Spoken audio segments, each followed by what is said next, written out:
ಇದಂ ಆಹ ಮಹೀಪತೆ.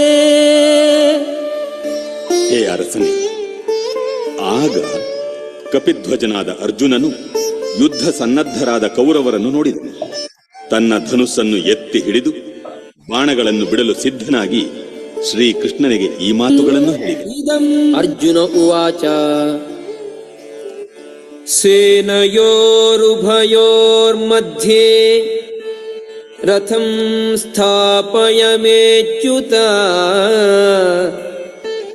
ಯಾವದೇತಾನ್ನಿರೀಕ್ಷೇಹಂ ಯೋದ್ಧುಕಾಮಾನ್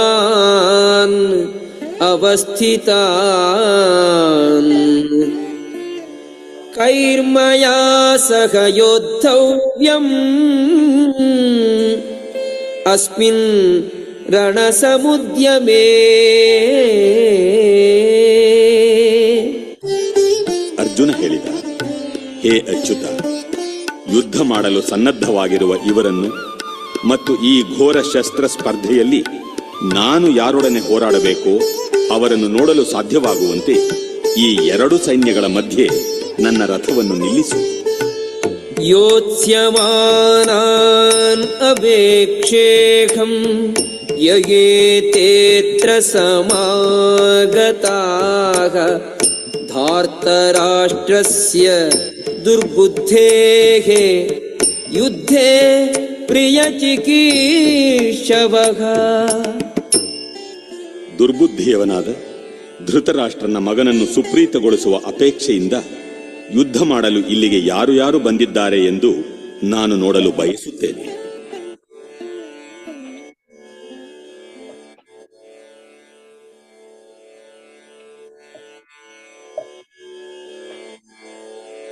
ಸಂಜಯ ಉವಾಚ ಏವಮುಕ್ತೋ ಹೃಷೀಕೇಶೋ ಗುಡಾಕೇಶೇನ ಭಾರತ ಸೇನಯೋರುಭಯೋರ್ಮಧ್ಯೆ ಸ್ಥಾಪಯಿತ್ವಾ ರಥೋತ್ತಮಂ. ಸಂಜಯನು ಹೇಳಿದ, ಹೇ ಭರತವಂಶಜನೇ, ಅರ್ಜುನನ ಈ ಮಾತುಗಳನ್ನು ಕೇಳಿ ಶ್ರೀಕೃಷ್ಣನು ಎರಡು ಸೈನ್ಯಗಳ ನಡುವೆ ತನ್ನ ಶ್ರೇಷ್ಠ ರಥವನ್ನು ನಿಲ್ಲಿಸಿದ. ಭೀಷ್ಮದ್ರೋಣ ಪ್ರಮುಖತಃ ಸರ್ವೇಷಾಂ ಚ ಮಹೀಕ್ಷಿತಾಂ ಉವಾಚ ಪಾರ್ಥ ಪಶ್ಯೈತಾನ್ ಸಮವೇತಾನ್ ಕುರೂನಿತಿ. ಭೀಷ್ಮ, ದ್ರೋಣ ಮತ್ತು ಜಗತ್ತಿನ ಇತರ ರಾಜರ ಮುಂದೆ ರಥವನ್ನು ನಿಲ್ಲಿಸಿ ಭಗವಂತನು, ಪಾರ್ಥ, ಇಲ್ಲಿ ನೆರೆದಿರುವ ಎಲ್ಲ ಕೌರವರನ್ನು ನೋಡು ಎಂದನು. ತತ್ರ ಪಶ್ಯಸ್ಥಿ. ಹರೇ ಕೃಷ್ಣ. ಪ್ರಭುಜಿ, ಕೇಶವ ಪ್ರಭುಜಿ, ಅಲ್ಲಿ ಯಾರೋ ವಾಯ್ಸ್ ಲೋ ಅಂತ ಇದ್ದಾರೆ. ಹೇಗಿದೆ ವಾಯ್ಸ್? ನಿಮ್ಗೆ ಸರಿ ಕೇಳಿಸ್ತಾ ಇದೆ? ಇವಾಗ ಕ್ಲಿಯರ್ ಇದೆಯಾ? ಓಕೆ. ಇಲ್ಲ, ನಾನು ಮಾತಾಡ್ತಾ ಇರ್ಲಿಲ್ಲ, ಆಡಿಯೋ ಕೇಳಿಸ್ತಾ ಇತ್ತಲ್ಲ ಕರೆಕ್ಟ್ ಆಗಿ? Okay okay. ಹರೇ ಕೃಷ್ಣ, ಎಲ್ರಿಗೂ ನಮಸ್ಕಾರ. ಒಂದು ಹರೇ ಕೃಷ್ಣ. ನಮಸ್ಕಾರ ಸರ್. ಹರೇ ಕೃಷ್ಣ. ನಮಸ್ಕಾರ. ಎಲ್ರು ಹೇಗಿದ್ದೀರಾ? ಚೆನ್ನಾಗಿದ್ದೀರಾ? ಹರೇ ಕೃಷ್ಣ. ಹರೇ ಕೃಷ್ಣ. ಧನ್ಯವಾದಗಳು. ಓಕೆ, 1 ಸೆಕೆಂಡ್, ಸ್ಟಾರ್ಟ್ ಮಾಡೋಣ. ಸ್ಕ್ರೀನ್ ಕಾಣಿಸ್ತಾ ಇದೆ ಅಲ್ವಾ ಎಲ್ರಿಗೂ? ಹೌದು. ಓಕೆ, ಸರಿ. ನಮಸ್ತೆ. 1 second.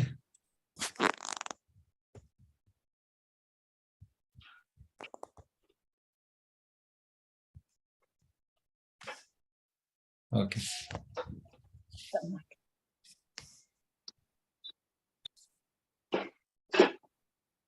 Hello. Hare Krishna. Hare Krishna. Sir, connection ಆಗ್ತಾ ಇಲ್ವಲ್ಲ ಸರ್? ಏನ್ ಕನೆಕ್ಷನ್ ಆಗ್ತಾ ಇಲ್ಲ? ಏನು ಇದು ಬರ್ತಾ ಇಲ್ಲ, ವಿಡಿಯೋ ಬರ್ತಾ ಇಲ್ಲ.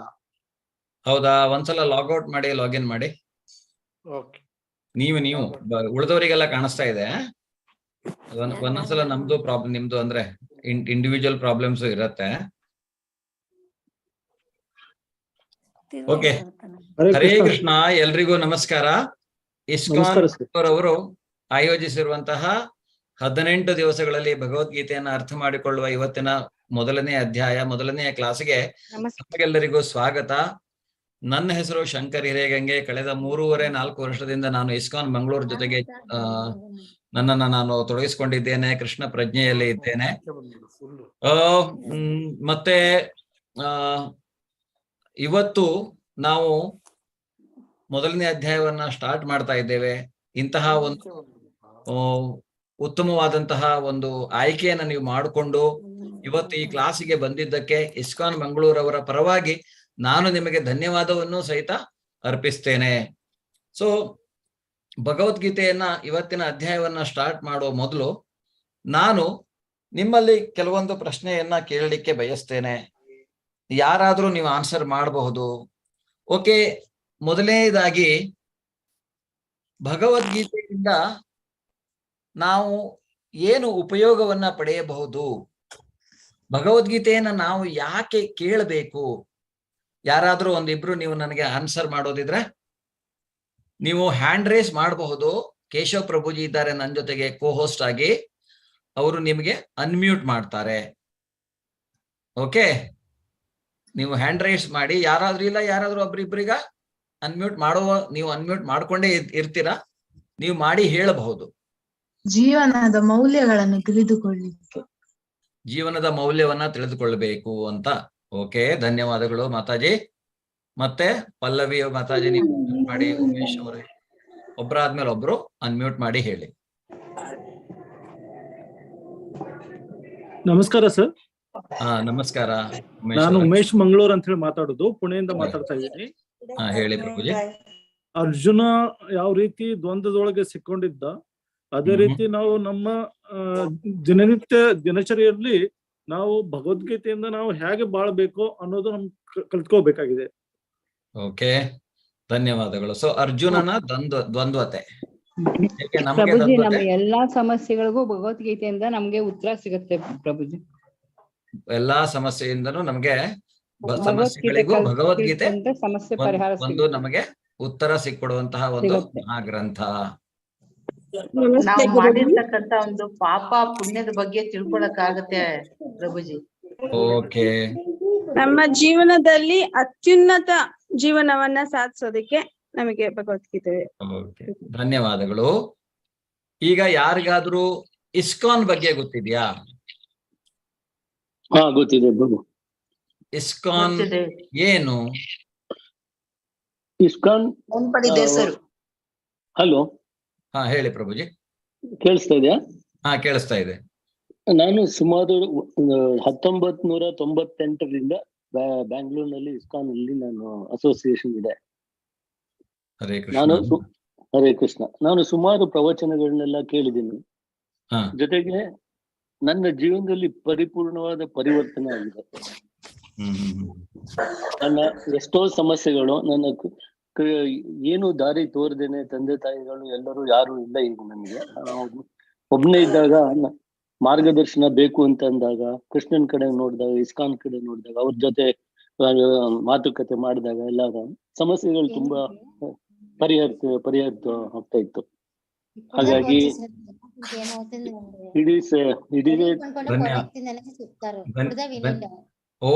ಅನ್ಮ್ಯೂಟ್ ಮಾಡಿ.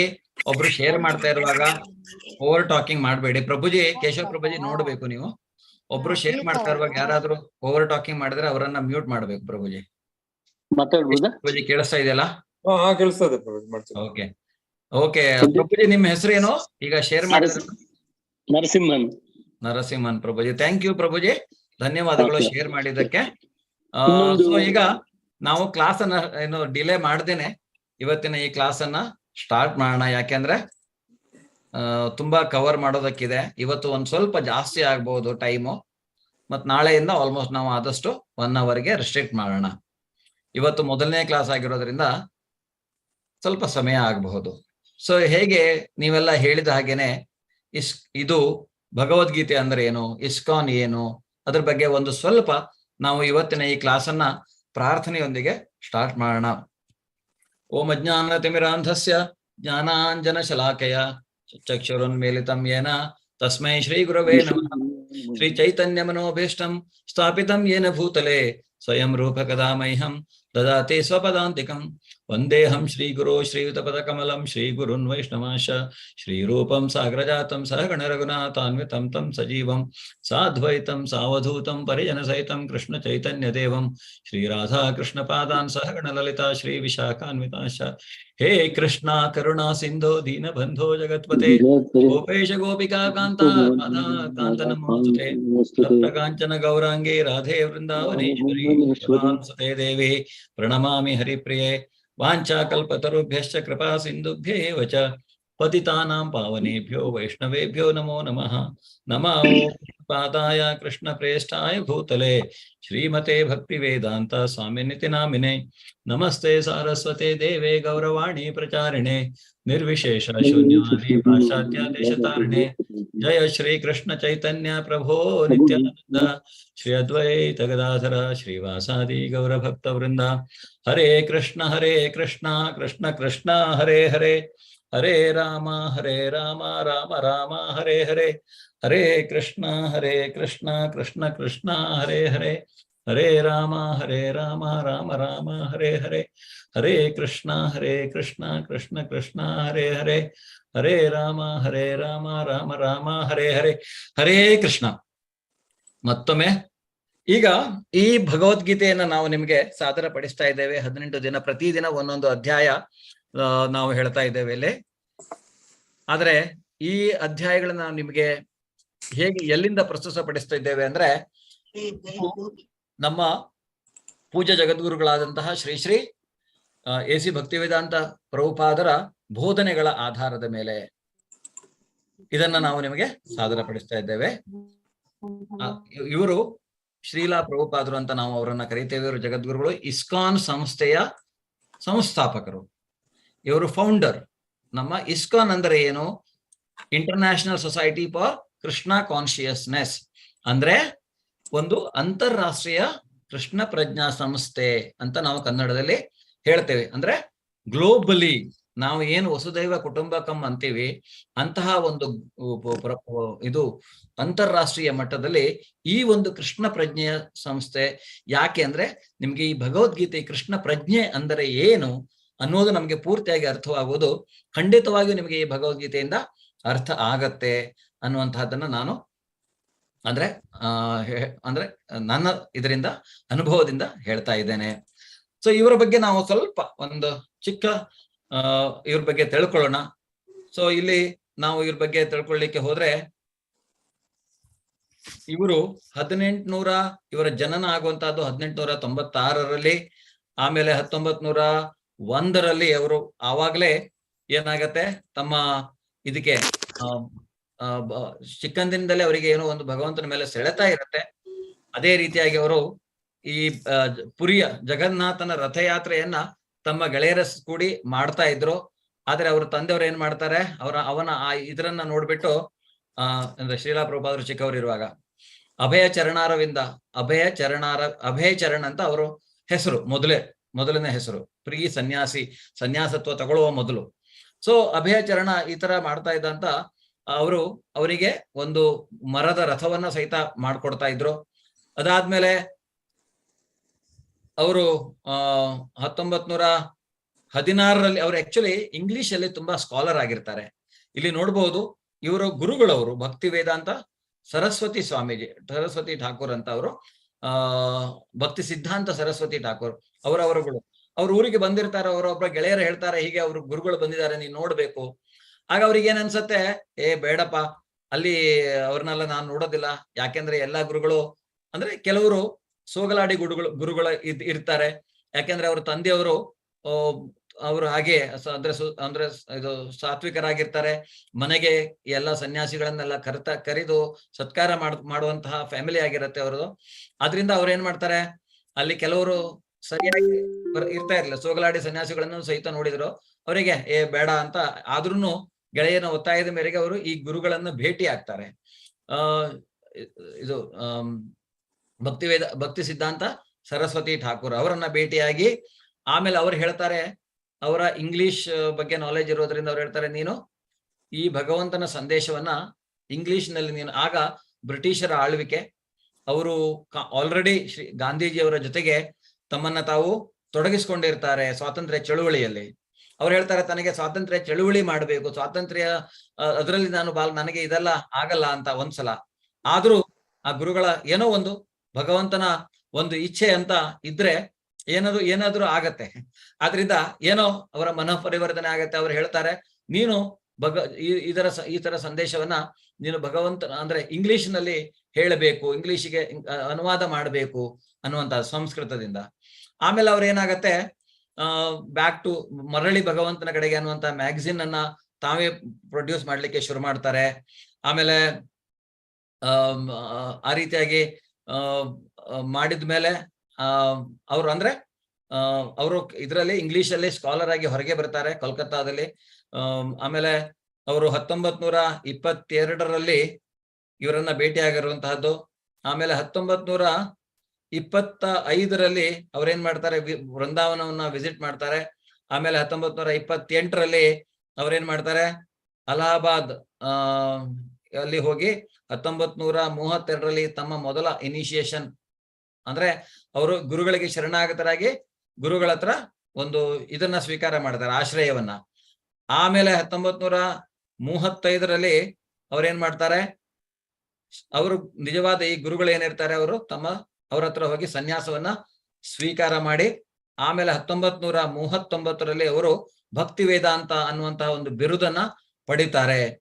ಅದಾದ್ಮೇಲೆ 1944ರಲ್ಲಿ ಬ್ಯಾಕ್ ಟು ಗಾಡೆಡ್ ಈ ಮ್ಯಾಗಝಿನ್ ಮರಳಿ ಭಗವಂತನ ಕಡೆಗೆ ಇಂಗ್ಲಿಷ್ ಮ್ಯಾಗಝಿನ್ ಅನ್ನ ಪ್ರೊಡ್ಯೂಸ್ ಮಾಡ್ತಾರೆ. 1953ರಲ್ಲಿ ಅವ್ರೇನ್ ಮಾಡ್ತಾರೆ, ಈ ಒಂದು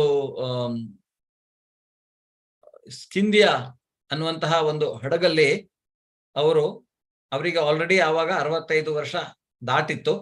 ಸ್ಕಿಂಡಿಯಾ ಅನ್ನುವಂತಹ ಹಡಗಿನಲ್ಲಿ, ಈ ಗೂಡ್ಸ್ ಕ್ಯಾರಿಯರ್ ಹಡಗಿನಲ್ಲಿ ಅವರು ಅಮೆರಿಕಕ್ಕೆ ಹೋಗ್ತಾರೆ. ಅಮೆರಿಕಕ್ಕೆ ಹೋದ್ಮೇಲೆ ಆಗ ಹಿಪ್ಪಿ ಜನಾಂಗದವರ ತೊಂದರೆ ಬಹಳ ಇತ್ತು, ವಿಯೆಟ್ನಾಂ ಯುದ್ಧ ನಡೀತಾ ಇತ್ತು. ಆದ್ರಿಂದ ಅವ್ರು ಏನ್ ಮಾಡ್ತಾರೆ, ಅಲ್ಲಿ ಏನ್ ಮಾಡೋದು, ಹೋಗಿ ಗಾರ್ಡನ್ ಅಲ್ಲಿ ಅಲ್ಲಿ ಇಲ್ಲಿ ತಾವು ತಮ್ಮ ಪಾಡಿಗೆ ಭಗವಂತನ ಕೀರ್ತನೆಯನ್ನ ಮಾಡ್ಕೊಳ್ತಾ ಅವ್ರು ಇರ್ತಾರೆ. ಹಾಗೆ ಮಾಡ್ಕೊಂಡಿದ್ದಾಗ ಅಲ್ಲಿರುವಂತಹ ಹಿಪ್ಪಿಗಳನ್ನು ಯಾರಿಗೆ ಮಾಡೋದು ಅಂತ ಹಾಗೆ ನಿಧಾನವಾಗಿ ಒಬ್ಬೊಬ್ಬರೇ ಹಿಪ್ಪಿಗಳು ಇವರ ಆಶ್ರಯವನ್ನ ಪಡೆದು ಅವರು ಭಗವದ್ಗೀತೆಯನ್ನ ಅರ್ಥ ಮಾಡಿಕೊಂಡು ಇವರ ಜೊತೆಗೆ ಸಂಕೀರ್ತನೆಯನ್ನ ಮಾಡ್ತಾರೆ. ಸಂಕೀರ್ತನೆ ಅಂದ್ರೆ ಎಲ್ಲರೂ ಭಕ್ತರೆಲ್ಲ ಸೇರಿ ಭಗವಂತನ ನಾಮಸ್ಮರಣೆಯನ್ನ ಮಾಡುವಂತಹದ್ದು, ಹಾಡುವಂತಹದ್ದು, ಅವನ ಅಂದ್ರೆ ಸೊ ಆ ರೀತಿಯಾಗಿ ಅವರು ಮಾಡ್ತಾರೆ. ಸೊ ಹಾಗೆ ಅಲ್ಲಿಂದ ಸ್ಟಾರ್ಟ್ ಆಗತ್ತೆ ಇಸ್ಕಾನ್ ಜರ್ನಿ. ಇಸ್ಕಾನ್ ಸಂಸ್ಥೆಯನ್ನ ಸ್ಥಾಪನೆ ಮಾಡ್ತಾರೆ. ಆಮೇಲೆ ಅವರ ಅಲ್ಲಿ ಹೀಗೆ ಪ್ರವಚನಗಳನ್ನ ಮಾಡ್ತಾ ಗಣ್ಯ ವ್ಯಕ್ತಿಗಳನ್ನೆಲ್ಲ ಭೇಟಿ ಮಾಡ್ತಾ ಇದ್ರು. ಯಾಕೆಂದ್ರೆ ಅವರು ಮಾಡಿರುವಂತಹ ಟ್ರಾನ್ಸ್ಫಾರ್ಮೇಶನ್, ಆ ಒಂದು ಬದಲಾವಣೆ ಆ ಹಿಪ್ಪಿಗಳಲ್ಲಿ ಅವರು ತಂದಿರುವಂತಹದ್ದು ಅಮೆರಿಕಕ್ಕೆ ದೊಡ್ಡ ತಲೆನೋವಾಗಿತ್ತು. ಎಲ್ಲಂದ್ರೆ ಅಲ್ಲಿ ಗಾಂಜಾ ತಗೊಂಡು ರಸ್ತೆಯಲ್ಲಿ ವ್ಯಸನಿಗಳಾಗಿ ತಮ್ಮ ಜೀವನವನ್ನ ಮಾಡ್ತಾ ಇದ್ರು. ಅವ್ರಿಗೆ ಹೇಗೆ ಸರಿ ದಾರಿ ತರಬೇಕು ಅನ್ನುವಂತಹದ್ದು ಅಮೆರಿಕಕ್ಕೆ ಚಾಲೆಂಜ್ ಆಗಿ ಕೂತಿತ್ತು. ಆಗ ಇವರು ಹೋಗಿ ಮಾಡಿರೋದ್ರಿಂದ ಕೆಲವರು ಇವರನ್ನ ಕೇಳ್ತಾರೆ, ನೀವು ದೇವರ ಅಂತ. ಪಾಪ ಅವರು ಕಣ್ಣೀರಿಟ್ಟು ಹೇಳ್ತಾರೆ, ನಾನು ದೇವರಲ್ಲ, ದೇವರ ಸೇವಕರ ಸೇವಕ ಅನ್ನುವಂತಹದ್ದು. ಯಾಕೆಂದ್ರೆ ಹರೇ ಕೃಷ್ಣ. ಸೊ ಈ ರೀತಿಯಾಗಿ ಹಲವಾರು ಗ್ರಂಥಗಳನ್ನ ಅವರು ಸಂಸ್ಕೃತ ಮಾಡ್ತಾರೆ. ಅವರ ಚಿಕ್ಕ ಟೈಮ್ ಲೈನು, ಅವರು 108 ದೇವಸ್ಥಾನಗಳನ್ನ 1965ರಿಂದ 1977 ತನಕ ಅವರು 108 ಶ್ರೀಕೃಷ್ಣ ದೇವಸ್ಥಾನವನ್ನ ಪ್ರಪಂಚದಾದ್ಯಂತ ಸ್ಥಾಪನೆ ಮಾಡ್ತಾರೆ. ಶ್ರೀಮತೆ ಭಕ್ತಿ ವೇದಾಂತ ಸ್ವಾಮಿ ಇತಿ ನಾಮಿನೇ.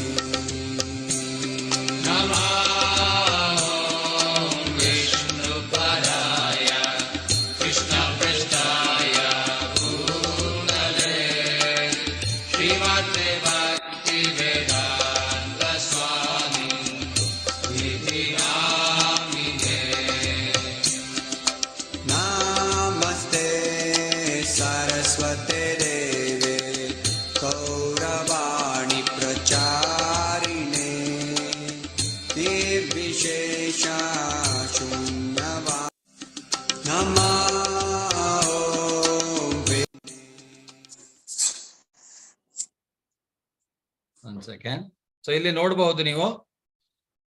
ಸೊ 1965ರಿಂದ 1970 ಅವರಿಗೆ ಸ್ಕಿಂಡಿಯಾನಲ್ಲಿ ಹೋಗುವಾಗ 2 ಸಲ ಹಾರ್ಟ್ ಅಟ್ಯಾಕ್ ಆಗತ್ತೆ. ಅವಾಗಂತೂ ಯಾವ ಟೆಕ್ನಾಲಜಿ ಇಲ್ಲ ಗುಣ ಮಾಡ್ಲಿಕ್ಕೆ. ಒಂದೇ ಒಂದು ಉದ್ದೇಶ, ಭಗವಂತನ ಆ ಒಂದು ರಕ್ಷಣೆ ಅವರಲ್ಲಿ ಇಲ್ಲ ಅಂದ್ರೆ ಅದನ್ನ ಗೆದ್ದು ಬರುವುದು ಬಹಳ ಕಷ್ಟ ಆಗಿತ್ತು. ಹಡಗಿನಲ್ಲಿ ಆಗತ್ತೆ ಹೋಗುವಾಗ. ಸೊ ಅದನ್ನು ಜಯಿಸಿ ಅವರು ಹೋಗಿ ಈ ರೀತಿಯಾಗಿ 1965ರಿಂದ ಅವರಿಗೆ ಆಲ್ಮೋಸ್ಟ್ 74 ವರ್ಷ. ಆ ಒಂದು ಸಮಯದಲ್ಲಿ ಅವರು 12 ಸಲ ಇಡೀ ಪ್ರಪಂಚವನ್ನ ಸುತ್ತಾಡ್ತಾರೆ. 25 ದೇಶಗಳಲ್ಲಿ ಹೋಗಿ ಈ ರಾಧಾಕೃಷ್ಣ ಮಂದಿರವನ್ನ ಸ್ಥಾಪನೆ ಮಾಡ್ತಾರೆ, ಭಗವಂತನ ಮಂದಿರವನ್ನ.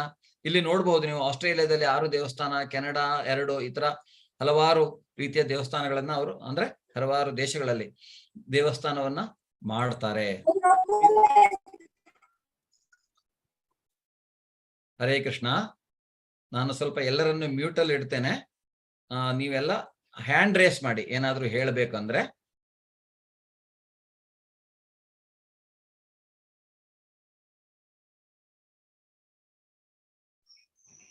ಹರೇ ಕೃಷ್ಣ. ಕೇಳಿಸ್ತಾ ಇದೆ ಅಲ್ವಾ ಪ್ರಭುಜಿ, ಕೇಶವ ಪ್ರಭುಜಿ? ಕೇಳಿಸ್ತಾ ಇದೆ ಪ್ರಭುಜಿ. ಓಕೆ, ಹರೇ ಕೃಷ್ಣ. ಸೊ ಈಗ ಎಲ್ರಿಗೂ ಮ್ಯೂಟ್ ಮಾಡಿದ್ದೇನೆ. ಎಲ್ರು ಹ್ಯಾಂಡ್ ರೇಸ್ ಮಾಡಿ. ಓಕೆ, ಹ್ಯಾಂಡ್ ರೇಸ್ ಮಾಡಿ, ಥಮ್ಸ್ ಅಪ್ ಮಾಡಿ. ಎಲ್ರಿಗೂ ಕೇಳಿಸ್ತಾ ಇದೆ ಅಲ್ವಾ? ಒಂದಿಬ್ರು ಹ್ಯಾಂಡ್ ರೇಸ್ ಮಾಡಿದ್ರೆ ಗೊತ್ತಾಗುತ್ತೆ. Okay okay okay, Hare Krishna. ಧನ್ಯವಾದಗಳು ಧನ್ಯವಾದಗಳು ಧನ್ಯವಾದಗಳು. ಓಕೆ, ಸೊ ಇದು ಇಸ್ಕಾನ್ ದೇವಸ್ಥಾನದ ರಾಧಾ ಗೋವಿಂದ ಮೂರ್ತಿ. ಇಸ್ಕಾನ್ ಈಗ ಹೊಸ ದೇವಸ್ಥಾನ ಆಗಿದೆ. ಇದೆಲ್ಲ ಕುಲ್ಲಾಯಿ ಅನ್ನುವಂತಹ ಏರಿಯಾನಲ್ಲಿ ಇಸ್ಕಾನಿನ ಒಂದು ಹೊಸ ದೇವಸ್ಥಾನ. ಅದಕ್ಕೂ ಮೊದಲು ಇಸ್ಕಾನ್ ಇಲ್ಲಿತ್ತು. ಎಲ್ಲಿ? ಮಂಗಳೂರಲ್ಲಿ, ಈ ತಾರೆ ತೋಟ ರಸ್ತೆ ಅನ್ನುವಂತಹದ್ದಲ್ಲಿ. ಆ ಇಸ್ಕಾನ್ ಸಂಸ್ಥೆಯ ಅಧ್ಯಾಪಕರ ಹೆಸರು, ಈಗ ಅಧ್ಯಾಪಕರಾಗಿದ್ದಾರೆ, ಈಸ್ ಗ್ರೇಟ್ ನಾಮನಿಷ್ಠಾದಾಸ್ ಪ್ರಭುಜಿ ಅನ್ನುವಂಥವ್ರು. ಈ ನಾಮನಿಷ್ಠಾದಾಸ್ ಪ್ರಭುಜಿಯವರ ಹಿನ್ನೆಲೆಯು ಬಹಳ ಆಶ್ಚರ್ಯಕರವಾದಂತಹದ್ದು. ಅವರು ಸಹಿತ IIT ನಲ್ಲಿ ಬಿಟೆಕ್ ಅನ್ನ ಮಾಡಿರ್ತಾರೆ. ಬಿಟೆಕ್ ಅನ್ನ ಮಾಡಿ ಇನ್ಫೋಸಿಸ್ ಅಂತ ಸಂಸ್ಥೆಯಲ್ಲಿ ಕೆಲಸಕ್ಕೆ ಸೇರ್ತಾರೆ. ಆದ್ರೆ ಅವರು ಇಸ್ಕಾನ್ ನ ಸಂಪರ್ಕದಲ್ಲಿ ಬಂದು ಅಲ್ಲಿಂದ ಅವರು ಸನ್ಯಾಸವನ್ನ ಸ್ವೀಕಾರ ಮಾಡಿ ಪೂರ್ತಿಯಾಗಿ ಇಸ್ಕಾನ್ ನಲ್ಲಿ 25 ವರ್ಷಕ್ಕಿಂತ ಮೇಲೆ ಅವರು ಅದರ ಜೊತೆಗೆ ಕನೆಕ್ಟ್ ಆಗಿದ್ದಾರೆ. ಈಗ ಮಂಗಳೂರಿನ ದೇವಸ್ಥಾನದ ಅಧ್ಯಕ್ಷರಾಗಿದ್ದಾರೆ. ನೀವೆಲ್ಲ ಕೆಲವರು ಹೇಳಿದ್ರಿ ಭಗವದ್ಗೀತೆ ಅಂದ್ರೆ ಏನು, ಭಗವದ್ಗೀತೆಯಿಂದ ನಾವು ಏನ್ ಎಕ್ಸ್ಪೆಕ್ಟ್ ಮಾಡಬಹುದು ಅನ್ನುವಂತಹದನ್ನ ಇಲ್ಲಿ ನಾವು ನೋಡ್ಲಿಕ್ಕೆ ಹೋದ್ರೆ, ಭಗವದ್ಗೀತೆ ಅನ್ನುವಂತಹದ್ದು ಮಹಾತ್ಮ ಗಾಂಧಿ ಅವರು ಏನ್ ಹೇಳ್ತಾರೆ ಭಗವದ್ಗೀತೆಯ ಬಗ್ಗೆ ಅನ್ನುವಂತಹದ್ದು, ಭಗವದ್ಗೀತೆ ಎಲ್ಲಾ ಸಮಸ್ಯೆಗಳಿಗೆ ಉತ್ತರಗಳನ್ನು ಹೊಂದಿರುವ ಒಂದು ಮಹಾಕಾವ್ಯ. ಇದನ್ನು ಮಹಾತ್ಮ ಗಾಂಧಿ ಅವರು ಏನ್ ಹೇಳ್ತಾ ಇದ್ದಾರೆ ಅಂದ್ರೆ ಆಧ್ಯಾತ್ಮಿಕ ನಿಘಂಟು ಅನ್ನುವ ಮಾತನ್ನ ಅವರು ಹೇಳ್ತಾರೆ. ಆದ್ರಿಂದ ಈ ಭಗವದ್ಗೀತೆ ಅನ್ನೋದು ನಿಮ್ಗೆಲ್ಲ ಗೊತ್ತೇ ಇದೆ. ಈ ಭಗವದ್ಗೀತೆಯನ್ನ ನಾವು ಉಡುಗೊರೆಯಾಗಿ ಕೊಡ್ತೇವೆ ಹಲವಾರು ಜಗತ್ತಿನ ಪ್ರಬಲ ನಾಯಕರಿಗೆ. ಸೊ ಪ್ರಪಂಚದಾದ್ಯಂತ ಅನೇಕ ನಾಯಕರಿಗೆ ಭಗವದ್ಗೀತೆ ಅನ್ನುವುದು ಬಹಳ ಸ್ಫೂರ್ತಿಯಾಗಿ ಕೆಲಸ ಮಾಡುತ್ತೆ, ಅದನ್ನ ಓದ್ತಾರೆ. ಆದ್ರೆ ಗಾಂಧೀಜಿಯವರು ಏನ್ ಹೇಳ್ತಾರೆ, ಮತ್ತೆ ನಮ್ಮ ಫೇಮಸ್ ಸೈಂಟಿಸ್ಟ್ ಐನ್ಸ್ಟೈನ್ ಏನ್ ಹೇಳ್ತಾರೆ ಇದ್ರ ಬಗ್ಗೆ ಅಂತ ನೋಡೋಕ್ ಹೋದ್ರೆ, ಯಾರು ಭಗವದ್ಗೀತೆ ಅಧ್ಯಯನವನ್ನ ಮಾಡ್ತಾರೋ ಅವರಿಗೆ ಒಂದು ರೀತಿಯಾದಂತಹ ನವ ಉಲ್ಲಾಸ ಜೀವನದಲ್ಲಿ, ಅಂದ್ರೆ ಜೀವನದ ಬಗ್ಗೆ ಹೊಸ ಹೊಸ ಅರ್ಥಗಳು ಹೊರಹೊಮ್ಮುತ್ತವೆ ಅನ್ನೋದನ್ನ ಮಹಾತ್ಮ ಗಾಂಧಿ ಅವರು ಹೇಳ್ತಾರೆ. ಹಾಗೆ ಐನ್ಸ್ಟೈನ್ ಹೇಳ್ತಾನೆ, ನಿಮ್ಗೆಲ್ಲ ಗೊತ್ತಿರಬಹುದು, ಸೈನ್ಸ್ ಈಗ ಈಗಿನ ಜನರೇಷನ್ ಏನ್ ಮಾಡುತ್ತೆ, ವಿಜ್ಞಾನ ಏನ್ ಹೇಳುತ್ತೋ ಅದನ್ನ ಒಪ್ಕೊಳ್ತಾರೆ. ವಿಜ್ಞಾನ ಹೇಳಿದ್ರೆ ಸರಿ, ಇಲ್ಲದೆ ಇದ್ರೆ ಎಲ್ಲ ಸುಳ್ಳು ಅನ್ನುವಂತಹದ್ದು ಚಿಕ್ಕ ಮಕ್ಕಳಿಂದ ಹಿಡಿದು ಈಗ ನೀವು ನೋಡಿ, ಸ್ಕೂಲ್ಗೆ ಹೋಗೋ ಮಕ್ಕಳು ಒಂದು 10, 12 ವರ್ಷ, 15 ವರ್ಷ, 16 ವರ್ಷದ ಮಕ್ಕಳ ಹತ್ರ ಕೇಳಿ, ಅವರಿಗೆ ನಾವು ಈ ನಮ್ಮ ಶಾಸ್ತ್ರಗಳನ್ನ, ಗ್ರಂಥಗಳನ್ನ ಉದಾಹರಣೆಯಾಗಿ ತೆಗೆದುಕೊಂಡು ಏನಾದ್ರು ಹೇಳಿದ್ರೆ ಅವ್ರು ಅದೆಲ್ಲ ಇಲ್ಲ, ಹಾಗೆ ಹೀಗೆ. ಸೈನ್ಸ್ ಹೇಳತ್ತಾ? ಹೌದು ಅಂತಾರೆ. ಆದ್ರೆ ಈ ಸೈನ್ಸಿಗೆ ಒಂದು ಪಿತಾಮಹ ಅಂತಾರೆ ಅಂತ ಐನ್ಸ್ಟೈನ್ ಹೇಳ್ತಾ, ಅವನಿಗೆ ಅರ್ಥ ಆಗಿದೆ. ಅವನ್ ಏನ್ ಹೇಳ್ತಾನೆ ಇಲ್ಲಿ, ಯಾವಾಗ ನಾವು ಈ ಜಗತ್ತಿನ ಸೃಷ್ಟಿಯ ಹಿಂದೆ ಇರುವಂತಹ ಪರಮಾತ್ಮನನ್ನ ಅರ್ಥ ಮಾಡಿಕೊಳ್ತೇವೋ, ಅವನನ್ನ ಅರ್ಥ ಮಾಡಿಕೊಂಡ ಮೇಲೆ ಈ ಸೈನ್ಸ್ ಎಲ್ಲ ಏನೂ ಇಲ್ಲ ಅದ್ರ ಬಗ್ಗೆ, ಅದರ ಎದುರುಗಡೆ ಅನ್ನುವಂಥದ್ದನ್ನ ಹೇಳ್ತಾರೆ ಇಲ್ಲಿ. ನಾನು ಭಗವದ್ಗೀತೆಯನ್ನು ಓದಿದಾಗ ಮತ್ತು ದೇವರು ಈ ಬ್ರಹ್ಮಾಂಡವನ್ನು ಹೇಗೆ ಸೃಷ್ಟಿಸನೆಂದು ತಿಳಿದಾಗ ಉಳಿದಂತೆ ಎಲ್ಲವೂ ಅತಿಯಾದದ್ದು ಎಂದು ತೋರುತ್ತದೆ ಅನ್ನೋದನ್ನ ಐನ್ಸ್ಟೈನ್ ಹೇಳ್ತಾನೆ. ಸೊ ಹಾಗೆಯೇ ಮುಂದೆ ನಾವು ಹೋಗ್ತಾ ಹೋಗ್ತಾ ನಾನು ನಿಮ್ಗೆ ಅರ್ಥವನ್ನ ಓದ್ಲಿಕ್ಕೆ ಹೇಳ್ತೇನೆ.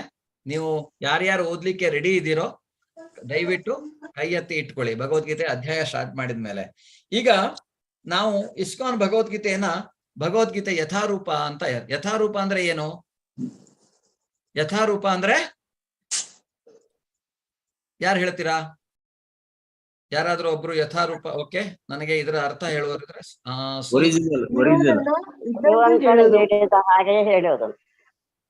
ಪ್ರಭಾವತಿ ಮಾತಾಜಿ ಧನ್ಯವಾದಗಳು, ವೆಲ್ಕಮ್. ಹೇಗಿದ್ದೀರಾ ಮಾತಾಜಿ? ಆರಾಮಿದ್ದೇನ್ರಿ. ಧನ್ಯವಾದಗಳು ಮಾತಾಜಿ. ಈ ಮಾತಾಜಿಯವರು ಹಲವಾರು ಕ್ಲಾಸ್ಗಳಾಗಿದೆ ಅವರಿಗೆ, ಮತ್ತೆ ಜಾಯಿನ್ ಆಗ್ತಾ ಇದ್ದಾರೆ. ನನ್ನದೇ ತುಂಬಾ ಕ್ಲಾಸ್ಗಳನ್ನ ಜಾಯಿನ್ ಮಾಡಿದ್ದಾರೆ. ಧನ್ಯವಾದಗಳು ಮಾತಾಜಿ, ಚೆನ್ನಾಗಿದೆ. ನಿಮ್ಮ ಆವಾಜ್ ಕೇಳಿದ್ ನನಗೆ ಖುಷಿ ಆಯ್ತು. ಓಕೆ, ಸೊ ಮಾತಾಜಿ ಬೇರೆಯವರು ಆನ್ಸರ್ ಮಾಡ್ಲಿ. ಓಕೆ ಧನ್ಯವಾದಗಳು. ಪ್ರಭುಜಿ, ಇರೋದನ್ನ ಇದ್ದಂಗೆ ಹೇಳೋದನ್ನ ಯಥಾರೂಪ ಅಂತ ಕರೀತಾರೆ. ಯಥಾರೂಪ ಇರುವುದನ್ನ ಆಸ್ ಇಟ್ ಈಸ್ ಅಲ್ವಾ, ಇದ್ದದ್ದನ್ನ ಹೇಳಿದ ಹಾಗೆ. ಯಾಕೆ ಅಂದ್ರೆ ಇರುವುದನ್ನ ಇದ್ದಂಗೆ ಹೌದು, ಆದ್ರೆ ಇರುವುದು ಎಲ್ಲಿಂದ ಇರುವುದನ್ನ ಇದ್ದಂಗೆ ಹೇಳೋದು ಅಲ್ವಾ, ಅದು ಮುಖ್ಯ. ಎಲ್ಲಿಂದ ಬಂದಿದೆ? ಪ್ರಭುಪಾದರು ಹೇಳಿರುವಂತಹದ್ದು ಕರೆಕ್ಟ್. ಪ್ರಭುಪಾದರು ಹೇಳಿರುವಂತಹದ್ದೇ ನಾವು ಹೇಳ್ತಾ ಇದ್ದೇವೆ. ಆದ್ರೆ ಪ್ರಭುಪಾದರು ಯಾರು ಹೇಳಿದ್ದನ್ನು ಹೇಳ್ತಾ ಇದ್ದೇವೆ. Keshav Prabhuji, all participants to unmute ಅನ್ನೋದನ್ನ ತೆಗೆದು ಬಿಡ್ಬೇಕು.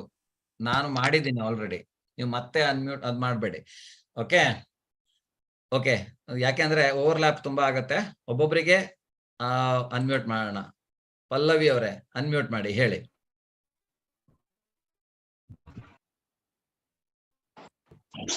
ಪ್ರಭುಜಿ, ಅಂದ್ರೆ ಕೃಷ್ಣ ಹೇಗೆ ಹೇಳಿದಾರೋ ಹಾಗೇನೆ ಅದನ್ನ ಹೇಳೋದು. ಕರೆಕ್ಟ್. ಕೃಷ್ಣ ಹೇಗೆ ಹೇಳಿದಾನೋ ಹಾಗೆ ಹೇಳುವಂತಹದ್ದು ಅನ್ನುವಂಥದ್ದನ್ನ ಮಾತಾಜಿ ಕರೆಕ್ಟ್ ಆಗಿ ಹೇಳಿದ. ಆದ್ರೆ ಕೃಷ್ಣನ ಹೇಳಿದ್ದನ್ನ ಹೇಗೆ ಬಂತು ಅನ್ನೋದನ್ನ ನಾವು ನೋಡ್ಬೇಕು. ಅದು ಒಂದು ಗುರು ಪರಂಪರೆಯಿಂದ ಬರುತ್ತೆ. ನಮಗೆ 4ನೇ ಅಧ್ಯಾಯದಲ್ಲಿ ನಿಜವಾದ ಈ ಸನಾತನ ಧರ್ಮದ ಗುರು ಪರಂಪರೆ ಯಾವುದು ಅನ್ನೋದು ನಮಗೆ ಅರ್ಥ ಆಗತ್ತೆ 4ನೇ ಅಧ್ಯಾಯಕ್ಕೆ ನಾವು ಹೋದಾಗ.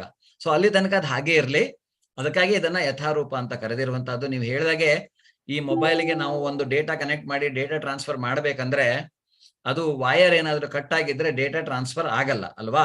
ವಾಯರ್ ಸೀದಾ ಇರಬೇಕು, ಆವಾಗ ಮಾತ್ರ ಆ ಕನೆಕ್ಷನ್ ಇರಬೇಕು. ಆ ಕನೆಕ್ಷನ್ ಇದ್ರೆ ಮಾತ್ರ. ಸೊ ಆದ್ರಿಂದ ಇದು ಒಂದು ಉತ್ತರಾಧಿಕಾರದಿಂದ, ಶಿಸ್ತುಬದ್ಧ ಉತ್ತರಾಧಿಕಾರದ ಮುರಿಯದ ಸರಪಣಿಯಿಂದ ಬಂದಿರುವಂತಹದ್ದು. ಅದು ಆ ತರ ಬಂದ್ರೆ ಮಾತ್ರ ಅದು ಯಥಾರೂಪವಾಗಿ. ಆದ್ರಿಂದ ಈ ಭಗವದ್ಗೀತೆ ಯಥಾರೂಪ. ಯಾಕೆಂದ್ರೆ ಅದು ಭಗವಂತನಿಂದ ಸೀದಾ ಬಂದಿರುವಂತಹದ್ದು. ಡೈರೆಕ್ಟ್ ಈ ಚಿತ್ರದಲ್ಲಿ ನೀವು ನೋಡಬಹುದು. ಇದ್ರ ಬಗ್ಗೆ ನಾನು ಡಿಟೇಲ್ ಅಲ್ಲಿ ಗುರು ಪರಂಪರೆಯ ಬಗ್ಗೆ 4ನೇ ಅಧ್ಯಾಯದಲ್ಲಿ ಹೇಳ್ತೇನೆ. ಗೀತೆ ಒಂದು, ಈಗ ನಾವು ಇದನ್ನ ಭಗವದ್ಗೀತೆಯನ್ನ ನಾವು 18 ದಿವಸದಲ್ಲಿ ಅರ್ಥ ಮಾಡಿಕೊಳ್ಳಲಿಕ್ಕೆ ಸಾಧ್ಯನಾ? ಏನ್ ಹೇಳ್ತೀರಾ? ಹ್ಯಾಂಡ್ ರೈಸ್ ಮಾಡಿ. ಭಗವದ್ಗೀತೆಯನ್ನ ನಾವು 18 ದಿವಸಗಳಲ್ಲಿ ಪೂರ್ತಿಯಾಗಿ ಅರ್ಥ ಮಾಡಿಕೊಳ್ಳಲಿಕ್ಕೆ ಸಾಧ್ಯನಾ?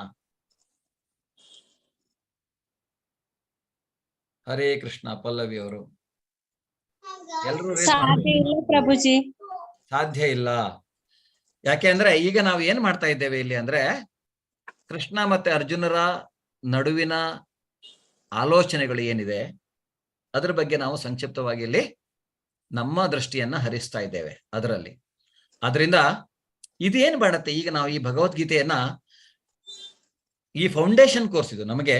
ಈ ಭಗವದ್ಗೀತೆ 18 ದಿವಸದಲ್ಲಿ ನಮ್ಗೆ ಏನಾಗತ್ತೆ ಅಂದ್ರೆ, ಭಗವದ್ಗೀತೆ ಅಂದ್ರೆ ಏನು, ಭಗವದ್ಗೀತೆಯಲ್ಲಿ ಏನಿದೆ, ನಾನು ಯಾರು, ನಾನು ಎಲ್ಲಿಂದ ಬಂದೆ, ಹಲವಾರು ಇದ್ರ ಬಗ್ಗೆ ಉತ್ತರಗಳನ್ನ ಭಗವದ್ಗೀತೆ ನಮಗೆ ಕೊಡತ್ತೆ. ಅದ್ ಹೇಗೆ, ಕೆಲವರು ನೀವೆಲ್ಲ ಹೇಳಿದಾಗೆ ಸಮಸ್ಯೆಗಳು, ದ್ವಂದ್ವತೆ, ಇದ್ರ ಬಗ್ಗೆ ಎಲ್ಲ ಭಗವದ್ಗೀತೆ ನಮಗೆ ಅದು ನಮಗೆ ಕಂಪ್ಲೀಟ್ ಆಗಿ ಅರ್ಥ ಆಗತ್ತೆ. ಆದ್ರೆ ನಾವು ಇನ್ನೂ ಹೆಚ್ಚಾಗಿ ಆಳವಾಗಿ ಭಗವದ್ಗೀತೆಯನ್ನು ಅಧ್ಯಯನ ಮಾಡಿದಾಗ ಅದನ್ನ ನಾವು ಒಂದು ಪೂರ್ತಿಯಾಗಿ ಒಂದು ರೀತಿಯಲ್ಲಿ ಅರ್ಥ ಮಾಡಿಕೊಳ್ಳುವುದು.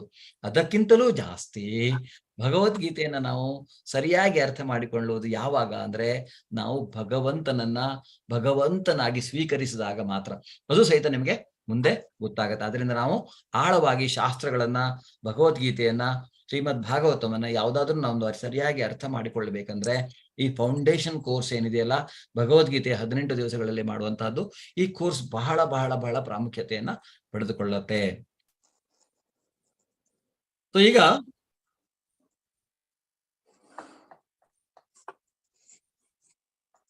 ಈ ಭಗವದ್ಗೀತೆ ಅನ್ನುವುದನ್ನ ಇಲ್ಲಿ ನಾವು ಅರ್ಥ ಮಾಡಿಕೊಳ್ಳೋದು ಹೇಗೆ ಅಂದ್ರೆ, ಇಲ್ಲಿ ಭಗವದ್ಗೀತೆ 5 ವಸ್ತುಗಳ ಸುತ್ತ ಅಂದ್ರೆ ಅದ್ರ ಬಗ್ಗೆ ನಾವು ತಿಳ್ಕೊಳ್ಳುವಂಥದ್ದು ಭಗವದ್ಗೀತೆಯಲ್ಲಿ. ಯಾವುದು ಅಂದ್ರೆ ಇಲ್ಲಿ ಮೊದಲನೆಯದಾಗಿ ಭಗವಂತ, ಈಶ್ವರ, ಭಗವಂತ ಯಾರು ಅನ್ನೋದನ್ನ ನಾವು ತಿಳ್ಕೊಳ್ಳುವಂತಹದ್ದು. ಆಮೇಲೆ ಅವನೊಬ್ಬ ಇದ್ದಾನೆ, ಈಶ್ವರನಿದ್ದಾನೆ, ನಿಯಮಕ್ಕೊಳಗಾಗುವ ಜೀವಿಗಳಿದ್ದಾರೆ. ಜೀವಿಯ ಬದ್ಧ ಬದುಕಿನಲ್ಲಂತೂ ಆತನು ಎಲ್ಲಾ ರೀತಿಗಳಲ್ಲೂ ನಿಯಂತ್ರಣ ಒಳಪಟ್ಟಿರುತ್ತಾನೆ. ಇದ್ರ ಬಗ್ಗೆ ನಾವು ಅಥವಾ ಈಶ್ವರನ್ನು ಜೀವಿಗಳು ನಾವು ಯಾರು ಅನ್ನುವಂತಹದ್ರ ಬಗ್ಗೆ ನಾವು ತಿಳ್ಕೊಳ್ಳುವಂತಹದ್ದು.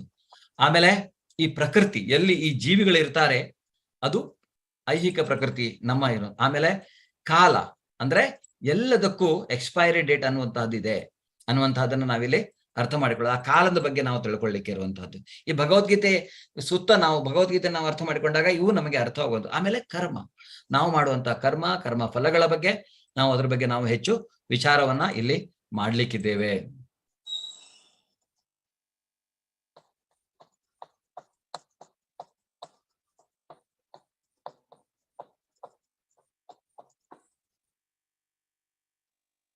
ಒಂದ್ ಸೆಕೆಂಡ್.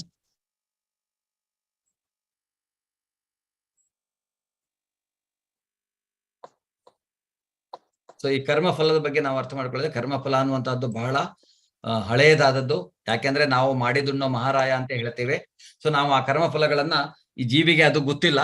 ಆಕ್ಚುಲಿ ಇದರಿಂದ ನಮಗೆ ಒಂದು ಕ್ಲಾರಿಟಿ ಸಿಗತ್ತೆ ಭಗವದ್ಗೀತೆಯಿಂದ. ಭಗವದ್ಗೀತೆ ಅದರ ಬಗ್ಗೆ ನಮಗೆ ಅದು ಬರುತ್ತೆ.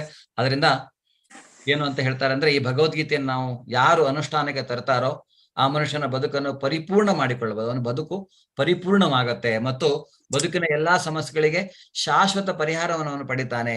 ಇದು ಭಗವದ್ಗೀತೆಯ ಸಾರ. ಈ 5 ಮೇನ್ ಆಗಿ, ಒಂದು ಈಶ್ವರ, ಜೀವ, ಪ್ರಕೃತಿ, ಕರ್ಮ ಮತ್ತೆ ಕಾಲ. ಈ 5ರ ಸುತ್ತ ಭಗವದ್ಗೀತೆ ಇದು ಅರ್ಥ ಆಗುವಂತಹದ್ದು. ಆದ್ರೆ ನಮ್ಮ ಜಗದ್ಗುರುಗಳಾದಂತಹ ಶಂಕರಾಚಾರ್ಯರು ಭಗವದ್ಗೀತೆ ಬಗ್ಗೆ ಏನ್ ಹೇಳ್ತಾರೆ ನಿಮ್ಗೆಲ್ಲ ಗೊತ್ತಿರಬಹುದು. ಭಜ ಗೋವಿಂದಂ ಭಜ ಗೋವಿಂದಂ ಭಜ ಗೋವಿಂದಂ ಮೂಢಮತೆ ಅನ್ನುವಂಥವ್ರು. ಅವ್ರು ಹೇಳ್ತಾರೆ, ಏನ್ ಹೇಳ್ತಾರೆ ಅಂದ್ರೆ, ಈ ಭಗವದ್ಗೀತೆ ಅಂದ್ರೆ ಎಷ್ಟು ಪರಿಪೂರ್ಣವಾದದ್ದು, ಎಷ್ಟು ಪವಿತ್ರವಾದದ್ದು ಅನ್ನೋದಕ್ಕೆ ಗೀತಾಶಾಸ್ತ್ರವಿದಂ ಪುಣ್ಯಂ ಯಃ ಪಠೇತ್ ಪ್ರಯತ ಪುಮಾನ್. ಈ ಭಗವದ್ಗೀತೆಯ ಉಪದೇಶವನ್ನ ಸರಿಯಾಗಿ ಅನುಷ್ಠಾನಕ್ಕೆ ಸಂದರೆ ಮನುಷ್ಯನ ಬದುಕಿನ ಎಲ್ಲಾ ದುಃಖಗಳಿಂದ ಮತ್ತು ಆತಂಕಗಳಿಂದ ಮುಕ್ತನಾಗಬಹುದು. ಭಯ ಶೋಕಾದಿ ವರ್ಜಿತ ಅಂತ ಹೇಳ್ತಾರೆ ಅವರು. ಹಾಗೆಯೇ ಭಗವದ್ಗೀತೆ ಅಂದ್ರೆ ಗೀತಾ ಮಹಾತ್ಮೆಯಲ್ಲಿ ಅವರು ಹೇಳ್ತಿರುವಂತ, ಅವ್ರು ಬರೆದಿರುವಂತಹ ಗೀತಾ ಮಹಾತ್ಮೆ ಅನ್ನುವಂತಹ ಪುಸ್ತಕದ ಗ್ರಂಥ ಇದರಲ್ಲಿ. ಸೊ ಅವ್ರು ಹೇಳ್ತಾರೆ, ಅದರಿಂದ ಇನ್ನು ಫಲ ಏನಂತೆ, ಗೀತಾಧ್ಯಾಯನ ಶೀಲಸ್ಯ ಪ್ರಾಣಾಯಾಮ ಪರಸ್ಯ ಚ ನೈವ ಸಂತೀಹಿ ಪಾಪಾನಿ ಪೂರ್ವಜನ್ಮ ಕೃತಾನಿ ಚ. ಅಂದ್ರೆ ಇದು ನಮ್ಮ ಎಲ್ಲಾ ಪಾಪಕರ್ಮಗಳನ್ನ ಹೊಡೆದೋಡಿಸತ್ತೆ ಅನ್ನುವಂಥದ್ದು. ಭಗವದ್ಗೀತೆ ಅಷ್ಟು ಪರಿಪೂರ್ಣವಾದದ್ದು ಅನ್ನುವಂತಹದ್ದು. ಆಮೇಲೆ ನೋಡಿದರೆ ಮಲಿನೋ ಮೋಚನಂ ಪುಂಸಾಂ ಜಲಸ್ನಾನಂ ದಿನೇ ದಿನೇ ಸಕೃದ್ಗೀತಾಮೃತ ಸ್ನಾನಂ ಸಂಸಾರ ಮಲನಾಶನಂ. ಒಬ್ಬ ಮನುಷ್ಯನು ಹೇಗೆ ನೀರಿನಲ್ಲಿ ಸ್ನಾನ ಮಾಡ್ತಾನೆ ಶುದ್ಧ ಆಗ್ಲಿಕ್ಕೆ, ಹಾಗೆ ನಾವು ಹಂಗೆ ಗಂಗಾಜಲದಲ್ಲಿ ಸ್ನಾನ ಮಾಡ್ತಾನೆ, ಗಂಗೆಯಲ್ಲಿ ಸ್ನಾನ ಮಾಡಿದ್ರೆ ಪುಣ್ಯ ಆಗತ್ತೆ ಅನ್ನುವಂತಹದ್ದು. ಅದೇ ರೀತಿಯಾಗಿ ಈ ಗೀತೆ ಅನ್ನುವಂಥದ್ದು, ಭಗವದ್ಗೀತೆ ಅನ್ನುವಂಥದ್ದು ಸಹಿತ ನಮ್ಮ ಕೊಳೆಗಳನ್ನ ನಾಶ ಮಾಡತ್ತೆ, ನಮ್ಮ ಪಾಪಗಳನ್ನ ನಾಶ ಮಾಡತ್ತೆ. ಗೀತಾ ಸುಗೀತಾ ಕರ್ತವ್ಯ ಕಿಮ್ಮನೆ ಶಾಸ್ತ್ರ ವಿಸ್ತರೇ ಯಾ ಸ್ವಯಂ ಪದ್ಮನಾಭಸ್ಯ ಮುಖ ಪದ್ಮಾದ್ ವಿನಿಸೃತ. ಅಂದ್ರೆ ಇದನ್ನ ಭಗವಂತ ತನ್ನ ಸ್ವಂತ ಬಾಯಿಯಿಂದ ಹೇಳಿರುವಂತಹದ್ದು ಭಗವದ್ಗೀತೆ. ಗಂಗಾಜಲ ಅನ್ನುವಂತಹದ್ದು ನಮ್ಗೆ ಎಲ್ಲಾ ಶಾಸ್ತ್ರಗಳನ್ನ ಓದ್ಲಿಕ್ಕೆ ಸಾಧ್ಯವಿಲ್ಲ, ಎಲ್ಲಾ ಗ್ರಂಥಗಳನ್ನ ಓದ್ಲಿಕ್ಕೆ ಸಾಧ್ಯವಿಲ್ಲ ಕಲಿಯುಗದಲ್ಲಿ. ನಮ್ಮ ಆಯುಷ್ಯ ಅನ್ನುವಂತಹದ್ದು ಬಹಳ ಚಿಕ್ಕದು. ಅದರಿಂದ ಈ ಭಗವದ್ಗೀತೆ ಭಗವಂತನ ಬಾಯಿಯಿಂದ ಬಂದಿರುವಂತಹದ್ದನ್ನ ನಾವು ಇದನ್ನ ಗೀತೋಪನಿಷದ್ ಅಥವಾ ಈ ಭಗವದ್ಗೀತೆಯನ್ನ ಎಲ್ಲಾ ಉಪನಿಷತ್ತುಗಳ ಸಾರ ಅಂತ ಕರಿತೇವೆ. ಈ ಉಪನಿಷತ್ತುಗಳು ಅಂದ್ರೆ ನಮಗೆ ಹೇಗೆ ಅದು ವೇದಗಳ ಇದಕ್ಕೆ ಕೊಂಡಿಯಾಗಿ ಇರುವಂತಹದ್ದು, ಅಂದ್ರೆ ನಮಗೆ ಈ ಐಹಿಕ ಪ್ರಪಂಚವನ್ನ ಹೇಗೆ ನಾವು ಬದುಕೊಂಡು ಹೋಗ್ಬೇಕು ಅನ್ನುವಂತಹದ್ದು ಅದರಲ್ಲಿ ಇದೆ. ಆದ್ರೆ ಈ ಒಂದು ಭಗವದ್ಗೀತೆಯನ್ನು ನಾವು ಅರ್ಥ ಮಾಡಿಕೊಂಡ್ರೆ ನಮ್ಗೆ ಅದು ಸಾಕು ಅನ್ನೋದನ್ನ ಅವರು ಇಲ್ಲಿ ಹೇಳ್ತಾರೆ. ಯಾಕೆ ಅಂದ್ರೆ ಇದು ಭಗವಂತನ ಬಾಯಿಯಿಂದ ಬಂದಿರುವಂತಹದ್ದು. ಭಗವಂತನ ಬಾಯಿಗೂ ಪಾದಕ್ಕೂ ಏನು ವ್ಯತ್ಯಾಸವಿಲ್ಲ, ಅವನ ಯಾವ ಅಂಗಾಂಗಗಳಿಗೂ ಯಾವ ವ್ಯತ್ಯಾಸವೂ ಇಲ್ಲ ಭಗವಂತನದ್ದು. ಆದರೆ ನಾವು ಒಂದು ನಾರ್ಮಲ್ ಮನುಷ್ಯರಾಗಿ ಆಲೋಚನೆ ಮಾಡಿದಾಗ ಏನನ್ಸತ್ತೆ ಅಂದ್ರೆ, ಗಂಗೆ ಭಗವಂತನ ಪಾದದಿಂದ ಬಂದರೆ ಈ ಭಗವದ್ಗೀತೆ ಅನ್ನುವಂತಹದ್ದು ಅವನ ಬಾಯಿಯಿಂದ ಬಂದಿರುವಂತಹದ್ದು. ಅದರಿಂದ ಭಗವದ್ಗೀತೆ ಅತ್ಯಂತ ಶ್ರೇಷ್ಠವಾದದ್ದು ಅನ್ನೋದನ್ನ ನಾವು ನೋಡ್ಬೋದು. ಆಮೇಲೆ ಹೇಳ್ತಾರೆ ಅವರು, ಏಕಂ ಶಾಸ್ತ್ರಂ ದೇವಕೀ ಪುತ್ರ ಗೀತಂ ಏಕೋ ದೇವೋ ದೇವಕೀ ಪುತ್ರ ಏವ ಏಕೋ ಮಂತ್ರಸ್ತಸ್ಯ ನಾಮಾನಿ ಯಾನಿ ಕರ್ಮಾಪ್ಯೇಕಂ ತಸ್ಯ ದೇವಸ್ಯ ಸೇವಾ. ಅಂದ್ರೆ ಒಂದೇ ಒಂದು ಇದು ಗ್ರಂಥ ಇದು, ಒಂದೇ ಒಂದು ಶಾಸ್ತ್ರ ನಮಗೆ ಸಾಕು, ಯಾವ ಶಾಸ್ತ್ರವೂ ಬೇಡ. ಅದೇ ಒಂದು ದೇವಕಿ ಪುತ್ರ ಗೀತಂ, ಭಗವಂತನ ಈ ಭಗವದ್ಗೀತೆ ಇರಲಿ ಅನ್ನುವಂತಹದ್ದು. ಒಂದೇ ಒಂದು ಧರ್ಮ ಗ್ರಂಥ, ಅದು ಭಗವದ್ಗೀತೆ ಇರಲಿ, ಅಥವಾ ಒಂದೇ ದೇವರಿರ್ಲಿ. ನಮಗೆ ಹಲವಾರು ದೇವರುಗಳು ಇರ್ತಾರೆ, ಅದರ ಬಗ್ಗೆಯೂ ನಿಮ್ಗೆ ಕ್ಲಾರಿಟಿ ಬರುತ್ತೆ, ಬೇರೆ ಬೇರೆ ದೇವತೆಗಳು ಏನು ಅನ್ನೋದು. ಆದ್ರೆ ಅವ್ರು ಹೇಳ್ತಾರೆ ಏಕೋ ದೇವೋ ದೇವಕಿ ಪುತ್ರ ಏವ, ಒಂದೇ ಒಂದು ದೇವರಿರ್ಲಿ, ಅದು ದೇವಕಿಯ ಮಗನಾದಂತಹ ಶ್ರೀಕೃಷ್ಣ ಪರಮಾತ್ಮನಿರ್ಲಿ ಅನ್ನುವಂತಹದನ್ನ ಇವರು ಹೇಳ್ತಾರೆ ಇಲ್ಲಿ. ಏಕೋ ಮಂತ್ರ ತಸ್ಯ ನಾಮಾನ್ಯ, ನಮಗೆ ಯಾವ ಮಂತ್ರವನ್ನೂ ಅರ್ಥ ಮಾಡಿಕೊಳ್ಳುವಂತ ಅವಶ್ಯಕತೆ ಬೇಡ. ಅಂದ್ರೆ ಸಾಧ್ಯನೂ ಇಲ್ಲ, ಕಲಿಯುಗದಲ್ಲಿ ನಮ್ಮ ಆಯುಷ್ಯವೇ ಬಹಳ ಚಿಕ್ಕದು. ಅದರಿಂದ ಅಷ್ಟೆಲ್ಲ ಎಲ್ಲಾ ವೇದಗಳನ್ನು ನಾವು ಅರ್ಥ ಮಾಡಿಕೊಂಡಾಗೆ, ಒಂದು ಭಗವದ್ಗೀತೆಯನ್ನ ಸರಿಯಾಗಿ ನಾವು ಅರ್ಥ ಮಾಡಿಕೊಂಡ್ರೆ ಎಲ್ಲಾ ವೇದಗಳನ್ನು ಸಹಿತ ನಾವು ಅರ್ಥ ಮಾಡಿಕೊಂಡ ಹಾಗೆ. ಆದ್ರಿಂದ ಅವ್ರು ಹೇಳ್ತಾರೆ ಒಂದೇ ಒಂದು ನಮಗೆ ಮಂತ್ರ ಇರ್ಲಿ, ಭಗವಂತನ ನಾಮಸ್ಮರಣೆ ಇರ್ಲಿ. ಹರೇ ಕೃಷ್ಣ ಕೃಷ್ಣ ಕೃಷ್ಣ ಹರೇ ಹರೇ, ಹರೇ ರಾಮ ರಾಮ ರಾಮ ಹರೇ ಹರೇ ಅನ್ನುವಂತಹ ಭಗವಂತನ ಒಂದೇ ಒಂದು ನಾಮಸ್ಮರಣೆ, ಹರಿ ನಾಮಸ್ಮರಣೆಯನ್ನ ಮಾಡಿದರೆ ಸಾಕು ನಾವು. ಕರ್ಮಾಪಿ ಏಕಂ ತಸ್ಯ ದೇವಸ್ಯ ಸೇವಾ, ಒಂದೇ ಒಂದು ಕೆಲಸ ಇರಲಿ ನನಗೆ, ಅದು ಭಗವಂತನ ಸೇವೆ ಇರಲಿ ಅನ್ನುವಂತಹದ್ದನ್ನ ಅವರು ಇಲ್ಲಿ ಹೇಳ್ತಾರೆ. ಸೊ ಭಗವದ್ಗೀತೆಯನ್ನ ನೋಡಿದರೆ ನಾವು ಇಲ್ಲಿ ಟೋಟಲಿ ಎಷ್ಟು ಶ್ಲೋಕಗಳಿದೆ ಭಗವದ್ಗೀತೆಯಲ್ಲಿ? ಎಲ್ಲರ ಭಗವದ್ಗೀತೆಯ ನಾಲೆಜ್ ಚೆಕ್ ಮಾಡೋಣ ಸ್ವಲ್ಪ. ಯಾರು ಆನ್ಸರ್ ಮಾಡ್ತೀರಾ? ಭಗವದ್ಗೀತೆಯಲ್ಲಿ ಒಟ್ಟು ಎಷ್ಟು ಶ್ಲೋಕಗಳಿದಾವೆ? ಹರೇ ಕೃಷ್ಣ, ಹ್ಯಾಂಡ್ ರೇಸ್ ಟಕ್ ಟಕ್ ಟಕ್ ಟಕ್ ಅಂತ ಬರಬೇಕು. ಉಮೇಶ್ ಮಂಗಳೂರ್, ಹರೇ ಕೃಷ್ಣ. ಹಾ, ಧನ್ಯವಾದಗಳು. ಹೇಳಿ ಪ್ರಭುಜಿ. 700 ಇದೆ ಸರ್. 700 ಇದೆ. ಅದರಲ್ಲಿ 574 ಶ್ಲೋಕಗಳನ್ನ ಕೃಷ್ಣನ ಬಾಯಿಂದ ಬಂದಿರುವಂತಹದ್ದು, 84 ಅರ್ಜುನನ ಬಾಯಿಂದ ಬಂದಿರುವಂತಹದ್ದು, 41 ಸಂಜಯನ ಬಾಯಿಂದ ಬಂದಿರುವಂತಹದ್ದು, ಮತ್ತು ಧೃತರಾಷ್ಟ್ರನಿಂದ ಒಂದೇ ಒಂದು ಶ್ಲೋಕ, ಮೊದಲನೇ ಶ್ಲೋಕ. ಭಗವದ್ಗೀತೆ ಸ್ಟಾರ್ಟ್ ಆಗೋದೇ ಅಲ್ಲಿಂದ ಅಷ್ಟೇ. ಓಕೆ, ಸೊ ಇದು ನಾವು ನೋಡಬಹುದು. ಹೀಗೆ 700 ಶ್ಲೋಕಗಳು. ಧನ್ಯವಾದಗಳು ಪ್ರಭುಜಿ. 700 ಶ್ಲೋಕಗಳಿದಾವೆ ಭಗವದ್ಗೀತೆಯಲ್ಲಿ. ಈಗ ನಾವು ಭಗವದ್ಗೀತೆಯ ಇಂದ ನಮಗೆ ಆಗುವ ಲಾಭ, ಭಗವದ್ಗೀತೆಯನ್ನು ಅರ್ಥ ಮಾಡಿಕೊಂಡಾಗ, ಈಗ ನಾನು ಮತ್ತೆ ಯಾರಾದ್ರೂ ಒಂದಿಷ್ಟು ಜನ ನೀವು ಹ್ಯಾಂಡ್ ರೇಸ್ ಮಾಡಿ, ರಾಮು ಈಗ ಭಗವದ್ಗೀತೆಯಿಂದ ನಿಮ್ಮ ಅಪೇಕ್ಷೆ ಏನು ಅನ್ನೋದನ್ನ ಹೇಳಬಹುದು. ವೇದಾವತಿ ಅವರೇ. ಗುರುಜಿ. ಹಾ, ಭಗವದ್ಗೀತೆಯಿಂದ ಈ ಕ್ಲಾಸಿಗೆ ನೀವು ಬಂದಿದ್ದೀರಲ್ಲ, ಹೌದು, ನಿಮ್ಮ ಅಪೇಕ್ಷೆ ಏನು ಈ ಕ್ಲಾಸಿಂದ? ಅಪೇಕ್ಷೆ ನಾನು 1-2 ಸತಿ ಓದಿದೀನಿ ಗುರುಜಿ. ಅಂದ್ರೆ ತುಂಬಾ ತಿಳ್ಕೋಬೇಕು, ಇನ್ನೂ ತುಂಬಾ ತಿಳ್ಕೋಬೇಕು. ಪ್ರತಿ ಸತಿ ನಾನು ಭಗವದ್ಗೀತೆ ಓದಾಗ್ಲೂ ಒಂದೊಂದು ಇನ್ನೂ ಡೀಪ್ ಆಗಿ ಹೋಗ್ತೀನಿ ನಾನು ಅದಕ್ಕೆ. ಸೊ ಇನ್ನೂ ಅತಿ ಹೆಚ್ಚು ಜ್ಞಾನ ಪಡ್ಕೋಬೇಕು ಅನ್ನೋದೇ ನನ್ನ ಅಪೇಕ್ಷೆ. ಸೊ ಇನ್ನು ಹೆಚ್ಚಾಗಿ ಜಾಸ್ತಿ ತಿಳ್ಕೊಳ್ಬೇಕು ಅನ್ನುವಂತಹದ್ದು ಅಲ್ವಾ? ಹೌದು. ಹರೇ ಕೃಷ್ಣ. ಮತ್ತೆ ಸಾಕು, ಮಾತಾಜಿ ಮ್ಯೂಟ್ ಮಾಡ್ಕೊಳ್ಳಿ. ಮತ್ತೆ ಯಾರಾದ್ರೂ ಅನ್ಮ್ಯೂಟ್ ಮಾಡಿ. ರಾಮು, ಹರೇ ಕೃಷ್ಣ. ಹರೇ ಕೃಷ್ಣ ಪ್ರಭುಜಿ. ಹರೇ ಕೃಷ್ಣ. ಭಗವಂತನ ಭಕ್ತಿಯಲ್ಲಿ ಲೀನವಾಗಿರುವುದು. ಭಗವಂತನ ಭಕ್ತಿಯಲ್ಲೇ ಲೀನವಾಗಿರ್ಬೇಕು. ಅಲ್ಟಿಮೇಟ್ಲಿ ಭಕ್ತಿ ಅನ್ನೋದು, ಭಕ್ತಿ ಅಂದರೆ ಏನು ಅನ್ನುವಂತಹದ್ದು ಒಂದು ನಮಗೆ ಕ್ಲಾರಿಟಿ ಇರ್ಬೇಕು ಅಲ್ವಾ? ಅದರ ಬಗ್ಗೆ ಒಂದು ರೀತಿಯಾದಂತಹ ಸರಿಯಾಗಿ ಜ್ಞಾನ ಇರಬೇಕು. ಭಕ್ತಿ ಅಂದರೆ ಏನು ಅನ್ನುವಂತಹದ್ದು.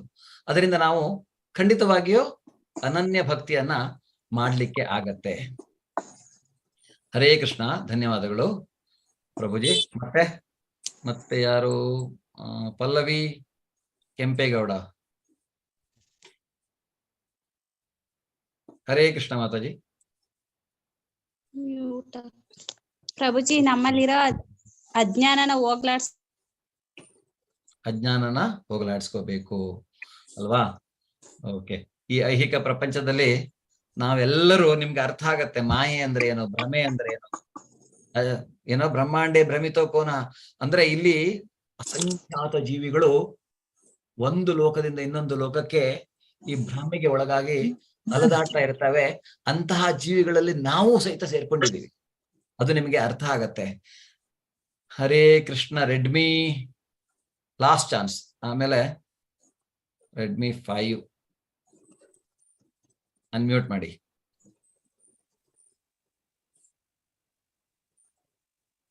ಹರೇ ಕೃಷ್ಣ. ರೆಡ್ಮಿ 5 ನಿಮ್ಮ ಹೆಸರು ಗೊತ್ತಿಲ್ಲ ನನಗೆ, ಹೇಳ್ಬೋದು.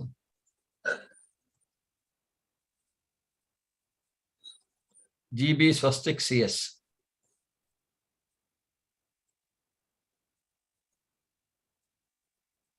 ಗುರುಜಿ ನಮಸ್ತೆ. ನಮಸ್ತೆ. ಸ್ವಸ್ತಿಕ್ ಉಡುಪಿಯಿಂದ. ಹ. ಈ ಕ್ಲಾಸಸ್ ನಿಂದ ಗೀತ ಅಂದ್ರೆ ಏನು, ಅದರಲ್ಲಿ ಪುಸ್ತಕದಲ್ಲಿ ಏನು ಕೊಟ್ಟಿದ್ದಾರೆ, ಏನು ಅಂದ್ರೆ ಓದಕ್ಕೆ ಬರುತ್ತೆ, ಬಟ್ ಅದ್ರಲ್ಲಿ ಏನು ಅಂತ ಅಂತರಾಳ ಏನ್ ಅರ್ತ್ಕೊಳ್ಬೇಕು ಅಂತ ಒಂದು ಆಸೆ. ಬಟ್ ಇದಕ್ಕಿಂತ ಮುಂಚೆ ಓದಿದೀನಿ, ಏನು ಅರ್ಥ ಆಗಲ್ಲ. ಸ್ವಲ್ಪ ಸ್ವಲ್ಪ ಅಂದ್ರೆ ವರ್ಡ್ ಬೈ ವರ್ಡ್ ಅರ್ಥ ಆಗುತ್ತೆ, ಬಟ್ ಅದ್ರ ಅಂತರಾಳದಲ್ಲಿ ಏನಿದೆ ಅಂತ ಗೊತ್ತಾಗ್ಬೇಕಲ್ಲ, ಅದಕ್ಕೆ ಈ ಕ್ಲಾಸ್ ಸೇರ್ಕೊಂಡಿದ್ದೀನಿ ಜಿ. ಧನ್ಯವಾದಗಳು ಪ್ರಭುಜಿ. ಸೊ ಹೀಗೆ ಹಲವಾರು, ಈಗ ನಮ್ಗೆ ಭಗವದ್ಗೀತೆಯಿಂದ ನಮಗೆ ಏನ್ ಲಾಭ ಸಿಗತ್ತೆ ಅನ್ನೋದನ್ನ ನಾವು ನೋಡ್ಲಿಕ್ಕೆ ಹೋದ್ರೆ, ಭಗವದ್ಗೀತೆಯನ್ನು ನಾವು ಸರಿಯಾಗಿ ಅರ್ಥ ಮಾಡಿಕೊಳ್ಳುವುದರಿಂದ ನಾವು ಒಂದು ಭಾವನಾತ್ಮಕವಾಗಿ ಸಮತೋಲಿತರಾಗಿರುವುದು. ಈಗ ನೋಡಿ, ಸೈನ್ಸ್ ಅಲ್ಲಿ ಹೇಳತ್ತೆ, ನಾವು ಸರಿಯಾಗಿ ಅರ್ಥ ಮಾಡ್ಕೊಳ್ಲಿಕ್ಕೆ ಹೋದ್ರೆ ಒಂದು ಮನುಷ್ಯನಲ್ಲಿ 3 ರೀತಿಯಾದಂತಹ ಅಂಶಗಳು. ಒಂದು ಅವರ ಬುದ್ಧಿಮತ್ತೆ, ಇಂಟೆಲಿಜೆಂಟ್ ಕೋಶಂಟ್ ಅಂತ ನಾವು ಕರೆಯುವಂತಹದ್ದು. ಇನ್ನೊಂದು ಅವರ ಇದು ಇಮೋಷನಲ್ ಕೋಶಂಟ್ ಅಂತ ಕರೆಯುವಂಥದ್ದು. ಭಾವನಾತ್ಮಕವಾಗಿ ಅವರು ಎಷ್ಟು ಗಟ್ಟಿ ಇದ್ದಾರೆ ಅನ್ನುವಂಥದ್ದು. ಒಬ್ರು ಬುದ್ಧಿವಂತರಾಗಿದ್ದರೆ ಸಾಧ್ಯ ಇಲ್ಲ, ಅವರು ತುಂಬಾ ಚುರುಕಾಗಿರ್ಬೋದು, ತುಂಬಾ ಇಂಟೆಲಿಜೆಂಟು ಇರ್ಬೋದು, ಆದ್ರೆ ಅವರು ಭಾವನೆಗಳನ್ನ ಹಿಡಿತದಲ್ಲಿ ಇಟ್ಕೊಳ್ಳಿಕ್ಕೆ ಅವ್ರ ಹತ್ರ ಆಗಿಲ್ಲ ಅಂದ್ರೆ ಅವರ ಬುದ್ಧಿ ಕೆಲವೊಂದು ಟೈಮ್ ಕೆಲಸ ಮಾಡದಲ್ಲೂ ಇರಬಹುದು. ಅದರಿಂದ ಭಾವನಾತ್ಮಕವಾಗಿ ಅದರ ಜೊತೆಗೆ ಅವರ ಬುದ್ಧಿಮತ್ತೆ ಅಂದ್ರೆ ಯಾರ್ದು ಕೆಲವೊಂದ್ ಟೈಮ್ ಬುದ್ಧಿ ಜಾಸ್ತಿ ಸ್ವಲ್ಪ ಕಡಿಮೆ ಇದ್ರು ಅವರು ಸ್ಪಿರಿಚುವಲಿ ಸ್ಟ್ರಾಂಗ್ ಅಲ್ಲ, ಇಮೋಷನಲಿ ಸ್ಟ್ರಾಂಗ್ ಆಗಿದ್ರೆ, ಭಾವನಾತ್ಮಕವಾಗಿ ಸ್ಟ್ರಾಂಗ್ ಆಗಿದ್ರೆ ಅವರು ತುಂಬಾ ಸಕ್ಸಸ್ ಅನ್ನ ಪಡಿತಾರೆ. ಅವರು ಅವರ ಸ್ಯಾಲರಿ ಮಾರ್ಕೆಟ್ ಅಲ್ಲಿ ಯಾರು ಇಂಟೆಲಿಜೆಂಟ್ ಇದಾರೋ ಅವ್ರಿಗಿಂತ ಜಾಸ್ತಿ ಇರುತ್ತೆ. ಒಬ್ರು ತುಂಬಾ ಇಂಟೆಲಿಜೆಂಟ್ ಇರಬಹುದು, ಆದ್ರೆ ಅವರು ಇಂಟೆಲಿಜೆನ್ಸಿ ಕಡಿಮೆ ಇದ್ರೂ ಭಾವನಾತ್ಮಕವಾಗಿ ಇಮೋಷನಲಿ ಅವರು ಸ್ಟ್ರಾಂಗ್ ಆಗಿದ್ರೆ ಅವರು ತುಂಬಾ ಸಕ್ಸಸ್ ಅನ್ನ ಪಡಿತಾರೆ. ಅಂದ್ರೆ ನಾವು ಈಗ ಮಟೀರಿಯಲ್ ವರ್ಲ್ಡ್ಗೆ ನೋಡ್ಲಿಕ್ಕೆ ಹೋದಾಗ ಅಷ್ಟೇ ಅಲ್ಲ, ಮುಂದೆ ಸೈಂಟಿಸ್ಟ್ಗಳು ಒಪ್ಕೊಂಡಿದ್ದಾರೆ, ಬರೀ 2 ಇದ್ರೆ ಸಾಕಾಗಲ್ಲ, ಅವ್ರ ಜೊತೆಗೆ ಅವರು ಸ್ಪಿರಿಚುವಲ್ ಅಂದ್ರೆ ಈ ಆಧ್ಯಾತ್ಮಿಕತೆಯ ಅಂಶ, ಈ 3 ಸೇರಿದ್ರೆ ಅವರನ್ನ ಯಾರು ಬೀಟ್ ಮಾಡ್ಲಿಕ್ಕೆ ಸಾಧ್ಯವಿಲ್ಲ. ಆ ರೀತಿಯಾಗಿ ಅಂದ್ರೆ ನಾವು ಭಾವನಾತ್ಮಕವಾಗಿ, ಆಧ್ಯಾತ್ಮಿಕವಾಗಿ ನಾವು ಸ್ಟ್ರಾಂಗ್ ಆಗ್ತೇವೆ, ಬಲಶಾಲಿಗಳಾಗ್ತೇವೆ. ಮತ್ತೆ ನಮ್ಗೆ ಎಷ್ಟೋ ಸಲ ಪಾಪ ಪ್ರಕ್ರಿಯೆ, ನಾನ್ ಮಾಡಿ ಸರಿಯೋ ತಪ್ಪೋ, ಅಯ್ಯೋ ಏನೋ ತಪ್ಪು ಮಾಡ್ಬಿಟ್ನಲ್ಲ, ಅದಕ್ಕನ್ನ ನಾನು ಅನುಭವಿಸ್ಬೇಕಲ್ಲ ಅನ್ನುವಂಥದ್ದು. ಆದ್ರೆ ನಿಮ್ಗೆ ಭಗವದ್ಗೀತೆಯಿಂದ ಅರ್ಥ ಆಗತ್ತೆ, ನಾವು ಹೇಗೆ ಕರ್ಮದಿಂದ ಡಿಟ್ಯಾಚ್ ಆಗೋದು, ಹೇಗೆ ನಾವು ಪಾಪದ ಪ್ರಕ್ರಿಯೆಗಳಿಂದ ನಾವು ಹೊರಗೆ ಬರುವಂತಹದ್ದು ಅನ್ನುವಂತಹದ್ದನ್ನ ನಮ್ಗೆ ಅದರಿಂದ ಪೂರ್ತಿಯಾಗಿ ನಮ್ಗೆ ಇದರಿಂದ ನಾವು ಅರ್ಥ ಮಾಡಿಕೊಳ್ಳುವಂತಹದ್ದು. ಸಂದೇಹಗಳಿಂದ ಡೌಟ್, ಯಾವುದೇ ಒಂದು ವಿಷಯದಲ್ಲಿ ಸೆಲ್ಫ್ ಡೌಟ್ ಇರಬಹುದು, ಅಥವಾ ಬೇರೆ ಕಡೆ ಡೌಟ್, ಬೇರೆಯವ್ರ ಮೇಲೆ ಡೌಟ್ ಮಾಡುವಂತದ್ದು ಇರಬಹುದು, ಅದೆಲ್ಲವೂ ಕ್ಲಿಯರ್ ಆಗತ್ತೆ. ಆತ್ಮವಿಶ್ವಾಸ ಬರುತ್ತೆ. ನಮ್ಮ ಆತ್ಮವಿಶ್ವಾಸ ನಾವು ಹೆಚ್ಚಿಸ್ಕೊಳ್ತೇವೆ. ಯಾವಾಗ ಭಗವಂತ ಅರ್ಜುನಿಗೆ ಹೇಳ್ತಾನೆ, ಅರ್ಜುನನು ದ್ವಂದ್ವತೆಯಲ್ಲಿ ಇರ್ತಾನೆ, ಅವನಿಗೆ ಹೇಳ್ತಾನೆ, ಭಕ್ತಿಯಿಂದ ನೀನು ನನಗೆ ಎಲ್ಲ ಅರ್ಪಿಸಿ ನೀನು ನಿನ್ನ ಕರ್ತವ್ಯವನ್ನ ಮಾಡು, ನೀನು ಫಲಗಳನ್ನ ಅಪೇಕ್ಷಿಸಬೇಡ ಅಂತ ಹೇಳ್ತಾನೆ. ಅದಕ್ಕೆ ನಿಷ್ಕಾಮ ಕರ್ಮ ಅಂತ ಕರೀತಾರೆ. ಅದು ನಿಮ್ಗೆ ಅರ್ಥ ಆಗತ್ತೆ ಮುಂದೆ. ಸೊ ನಿರ್ಣಯವೇ ಭಕ್ತಿ ಅನ್ನುವಂತಹದ್ದು. ನಾವು ತಗೊಂಡಿರುವಂತಹ ಡಿಸಿಷನ್, ಭಕ್ತಿಯಲ್ಲಿ ತೆಗೆದುಕೊಂಡ ಡಿಸಿಷನ್ ನಾವು ಮತ್ತೆ ಯಾವುದೇ ರೀತಿಯಲ್ಲಿ ಅಂದ್ರೆ ಇದು ಮಾಡುವಂತಹದ್ದು ಬೇಡ. ನಮ್ಮ ಜ್ಞಾನ ಚಕ್ಷು, ನಮ್ಮ ಅಂತರಂಗದ ಜ್ಞಾನ, ಈಗ ಕೆಲವರು ಹೇಳಿದ್ರೆ ಈಗ ನಮ್ಗೆ ಜ್ಞಾನ ಬೇಕು, ಅಜ್ಞಾನದಿಂದ ಜ್ಞಾನ.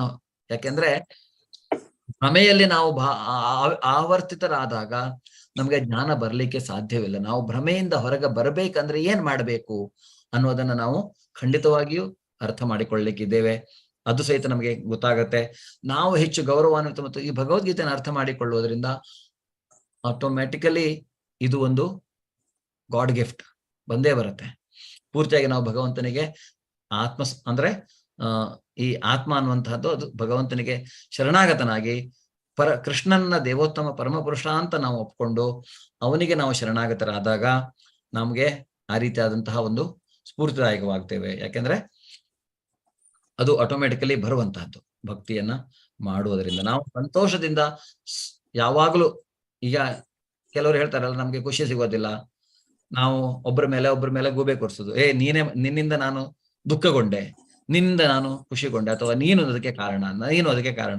ಸೊ ಹಲವಾರು ಜನರ ಮೇಲೆ ನಾವು ಅಲ್ಲಿಂದ ಇಲ್ಲಿಗೆ, ಆದ್ರೆ ನಾವು ಮಾತ್ರ ಯಾವುದು ಒಪ್ಕೊಳ್ಳೋದಿಲ್ಲ. ಆದ್ರೆ ಇಲ್ಲಿ ಇದು ಯಾವುದರ ಇಂಪ್ಯಾಕ್ಟ್ ಇಲ್ಲದೇನೆ, ಹೊರಗಿನ ಇಂಪ್ಯಾಕ್ಟ್ ಇಲ್ಲದೆ ನಾವು ಅಂತರಂಗದಿಂದ ಶಾಶ್ವತವಾಗಿ ಸಂತೋಷವನ್ನು ಅನುಭವಿಸುವುದು ಹೇಗೆ ಅನ್ನುವಂಥದ್ದು ಸ್ವಾಭಾವಿಕವಾಗತ್ತೆ. ಸಂತೋಷ ಅನ್ನುವಂಥದ್ದು ಏನಿದೆಯಲ್ಲ ಅದು ಸ್ವಾಭಾವಿಕವಾದಂತಹ ಸಂತೋಷ. ಅದು ನಾವು ಕ್ಷಣಿಕ ಸಂತೋಷ ಅಲ್ಲ. ಈಗ ಒಂದ್ಸಲ ಒಳ್ಳೆ ಮೂವಿ ನೋಡ್ಕೊಂಡು ಬಂದ್ರೆ ಸಂತೋಷ ಹೌದು, ಸರಿ, ಸಂತೋಷ ಹೌದು. ಅಥವಾ ಎಲ್ಲೋ ಒಂದ್ ಕಡೆ ಚೆನ್ನಾಗಿ ಊಟ ಮಾಡ್ಕೊಂಡು ಬಂದ್ರೆ ಸಂತೋಷ ಹೌದು. ಆದ್ರೆ ಆ ಸಂತೋಷ ಎಷ್ಟೊತ್ತಿರುತ್ತೆ? ಜಾಸ್ತಿ ಹೊತ್ತಿರೋದಿಲ್ಲ ಅಲ್ವಾ? ಆದ್ರೆ ಇಲ್ಲಿ ಶಾಶ್ವತವಾದಾಗಿ ಸಂತೋಷವಾಗಿ ಮನಸ್ಸಿನಲ್ಲಿ ಶಾಂತಿ ನೆಮ್ಮದಿ ಹೇಗಿರ್ಬೇಕು ಅನ್ನುವಂಥದ್ದನ್ನ ನೋಡುವಂಥದ್ದು. ಈ ರೀತಿಯಾಗಿ ನಾವು ಶಾಶ್ವತವಾಗಿ ಸಂತೋಷದಿಂದ ಇರುವಾಗ ಏನಾಗತ್ತೆ, ನಮ್ಮ ಹೃದಯವೂ ಸುಂದರಗೊಳ್ಳುತ್ತೆ. ಆಟೋಮ್ಯಾಟಿಕಲಿ ಅದು ನಮ್ಮ ಅನುಭವಗಳು ಅದು ಆಗ್ತಾ ಬರುತ್ತೆ. ಅಷ್ಟೇ ಅಲ್ಲ, ನೀವು ಇದನ್ನ ಅರ್ಥ ಮಾಡಿಕೊಂಡೋದ್ರಿಂದ ನೀವು ಸಹಿತ ಭಗವದ್ಗೀತೆಯನ್ನು ಹೇಳುವಂತಹ ಶಿಕ್ಷಕರಾಗ್ಬೋದು, ಬೋಧಕರಾಗ್ಬೋದು, ಮತ್ತೆ ಶಾಶ್ವತವಾಗಿ ಸಂತೋಷ, ಎಟರ್ನಲ್ ಬ್ಲಿಸ್ ನಾವೇನ್ ಕರಿತೇವೆ ಅದನ್ನ ನೀವು ಖಂಡಿತವಾಗಿಯೂ ಎಕ್ಸ್ಪೀರಿಯನ್ಸ್ ಮಾಡ್ಕೊಳ್ಬಹುದು. ಏನಾದ್ರೂ ಕ್ವಶನ್ಸ್ ಇದ್ರೆ, ಕ್ಲಾರಿಫಿಕೇಶನ್ಸ್ ಇದ್ರೆ ನಾವು ಕ್ಲಾಸ್ ಕೊನೆಗೆ ತಗೊಳ್ಳೋಣ. ನಾನು ಸ್ವಲ್ಪ ಓಡಿಸ್ತೇನೆ ಇವತ್ತು, ಬೇಗ ಈ ಕ್ಲಾಸ್ ಮುಗಿಸೋದಕ್ಕೋಸ್ಕರ ದಯವಿಟ್ಟು ಕ್ಷಮೆ ಇರಲಿ. ಜಾಸ್ತಿ ಅಂದ್ರೆ ಮೇನ್ ಕಂಟೆಂಟ್ ಓಡಿಸಲ್ಲ, ಬಟ್ ಕೆಲವೊಂದನ್ನ ಹೀಗೆ ಅಂದ್ರೆ ನಿಮಗೆ ಇಂಟ್ರಾಕ್ಷನ್ಗೆ ಸ್ವಲ್ಪ ಸಮಯ ಕೊಡ್ತೇನೆ, ಆದ್ರೆ ಪೂರ್ತಿ ಕೊಡಕ್ಕಾಗಲ್ಲ. ಓಕೆ, ಅದರಿಂದ ಇಲ್ಲಿ ಹೇಗೆ ಈ ಭಗವದ್ಗೀತೆ ಭಗವಂತ ಅರ್ಜುನನಾಗಿ ಹೇಳದ್ನ? ಯಾರಾದ್ರೂ ಅನ್ಮ್ಯೂಟ್ ಮಾಡ್ಬೋದು ಕ್ವಿಕ್ ಆಗಿ. ಈ ಭಗವಂತ ಭಗವದ್ಗೀತೆಯನ್ನ ಅರ್ಜುನನಿಗಾಗಿ ಹೇಳದ್ನ?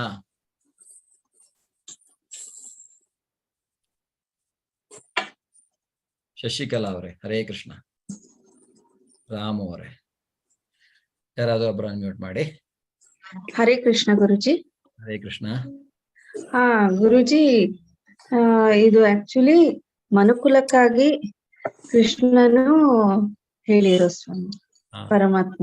ಹರೇ ಕೃಷ್ಣ. ರಾಮು ಅವರೇ, ಹರೇ ಕೃಷ್ಣ. ಹರೇ ಕೃಷ್ಣ ಪ್ರಭುಜಿ. ಹೇಳಿ ಪ್ರಭುಜಿ. ಇಂದಿನ ಕಲಿಯುಗದಲ್ಲಿ ಭಗವಂತನು ಅನ್ಯಾಯ ಅದರ ಬಗ್ಗೆ ತಿಳುವಳಿಕೆ ಮಾಡೋಕ್ಕೋಸ್ಕರ ಅರ್ಜುನನಿಗೆ ಪರಮಾತ್ಮ ಹೇಳ್ತಾನೆ. ಓಕೆ, ಧನ್ಯವಾದಗಳು ಪ್ರಭುಜಿ. ಸೊ ಇಲ್ಲಿ ಅರ್ಜುನ, ನಿಮ್ಗೆ ಗೊತ್ತಿರಬಹುದು, ಅರ್ಜುನನನ್ನ ಕೃಷ್ಣನನ್ನ ನರ ನಾರಾಯಣರು ಅಂತ ಕರೀತಾರೆ. ಮುಂದೆ ಅವನು ಭಗವದ್ಗೀತೆಯ ವಿಶ್ವರೂಪ ದರ್ಶನಕ್ಕಿಂತ ಮೊದಲು 10ನೇ ಅಧ್ಯಾಯದಲ್ಲಿ ನಾವು ಅರ್ಥ ಮಾಡಿಕೊಳ್ತೇವೆ ಅವನ ವಿಭೂತಿಗಳು, ಅವನ ಸಿರಿಗಳ ಬಗ್ಗೆ. ಅವನು ಹೇಳ್ತಾನೆ, ಪಾಂಡವರಲ್ಲಿ ಅರ್ಜುನ ನಾನು ಅನ್ನುವಂಥದ್ದನ್ನ. ಸೊ ನಿಮ್ಗೆ ಅವಾಗ ಅರ್ಥ ಆಗುತ್ತೆ ಭಗವಂತ ಯಾರು, ಏನು, ಎಲ್ಲೆಲ್ಲಿ ಇರ್ತಾನೆ ಅನ್ನುವಂಥದ್ದು. ಅವನು ಕೃಷ್ಣನೇ ಎಲ್ಲದಕ್ಕೂ ಮೂಲ ಅನ್ನೋದು ಸಹಿತ ನಮ್ಗೆ ಅವಾಗ ಅರ್ಥ ಆಗುತ್ತೆ. ಆದ್ರೆ ಇಲ್ಲಿ ಅರ್ಜುನನಿಗಾಗಿ ಅವನು ಹೇಳ್ತಾ ಇಲ್ಲ.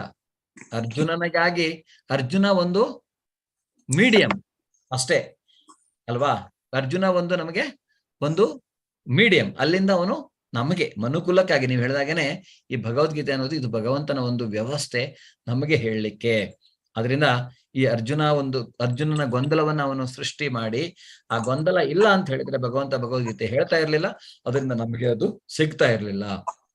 ಆದ್ರಿಂದ ಇದು ಒಂದು ಭಗವಂತನ ವ್ಯವಸ್ಥೆ ಅನ್ನೋದನ್ನ ನಾವಿಲ್ಲಿ ಅರ್ಥ ಮಾಡಬೇಕು. ಆ ಒಂದು ವ್ಯವಸ್ಥೆಯಿಂದ ಅವನು ನಮಗೆ ಇದನ್ನ ಭಗವದ್ಗೀತೆಯನ್ನ ಹೇಳಿರ್ತಾನೆ. ಈಗ ಯಾವ ಸಂದರ್ಭದಲ್ಲಿ ಭಗವಂತ ಭಗವದ್ಗೀತೆಯನ್ನ ಹೇಳ್ದ ಅನ್ನುವಂಥದ್ದನ್ನ ನಾವು ನೋಡಿದ್ರೆ, ಎರಡೂ ಸೈನ್ಯದ ಮಧ್ಯದಲ್ಲಿ ಅರ್ಜುನನ ಸೇನಾವಲೋಕನ ಅಂತ ನಾವು ಕರೀತೇವೆ, ಅಥವಾ ಅರ್ಜುನ ವಿಷಾದ ಯೋಗ. ಆಮೇಲೆ ಫಸ್ಟ್ ಅವನು ಸೈನ್ಯಗಳನ್ನ ನೋಡ್ತಾನೆ. ಅವನು ಹೇಳ್ತಾನೆ, ಭಗವಂತ ಕೃಷ್ಣ ಅವನ ಸಾರಥಿ ಆಗಿರ್ತಾನೆ. ಸಾರಥಿಯಾಗಿ ಅರ್ಜುನ ರಥದ ಮೇಲೆ ಕುಳಿತಿರ್ತಾನೆ, ಕೃಷ್ಣ ಸಾರಥಿಯಾಗಿ ರಥದ ಮುಂದೆ ಕುಳಿತಿರ್ತಾನೆ. ಈಗ ಹಳೆಯ ಕಾಲದಲ್ಲಿ ಅಂದ್ರೆ ಈ ರೀತಿಯಾಗಿ ರಾಜರು ಸಾರಥಿಗೆ ಆ ರಣರಂಗದಲ್ಲಿ, ಆ ಗದ್ದಲದಲ್ಲಿ ಸಾರಥಿಗೆ ರಾಜ ಹಿಂದ್ಗಡೆ ಕೂತವನು ಮಾತಾಡ್ಲಿಕ್ಕೆ ಆಗೋದಿಲ್ಲ. ಅವನು ರಥವನ್ನ ಎಲ್ಲಿ ತಗೊಂಡು ಹೋಗ್ಬೇಕು ಅಂತ ಡೈರೆಕ್ಷನ್ ಕೊಡ್ಬೇಕಂತೆ. ಆಗ ಡೈರೆಕ್ಷನ್ ಕೊಡ್ಲಿಕ್ಕೆ ಅವ್ರೇನ್ ಮಾಡ್ತಾ ಇದ್ರತೆ, ರಾಜ ಅನ್ನುವಂಥನು ತನ್ನ ಕಾಲಿನ ಹೆಬ್ಬೆರಳಿನಿಂದ ಅವನ ಬೆನ್ನಿನ ಹಿಂದ್ಗಡೆ, ಎಡಗಡೆ, ಬಲಗಡೆ, ಮೇಲ್ಗಡೆ, ಹೀಗೆ ಯಾವ ತರ ರಥ ಮುನ್ನಡೆಸ್ಬೇಕು ಅನ್ನೋದಂತ ಹೇಳಲಿಕ್ಕೆ ಆ ತರ ಮಾಡ್ತಾ ಇದ್ರಂತೆ. ಸೊ ಇಲ್ಲಿ ಆ ರೀತಿಯಾಗಿ ಅಂತಹ ಒಂದು ಇದರಲ್ಲಿಯೂ ಸಹಿತ ಭಗವಂತ ಏನೋ ಒಂದು ನಾರ್ಮಲ್ ಆಗಿ ಅರ್ಜುನನ ಸಾರಥಿಯಾಗಿ ಕುಳಿತಿದ್ದಾನೆ.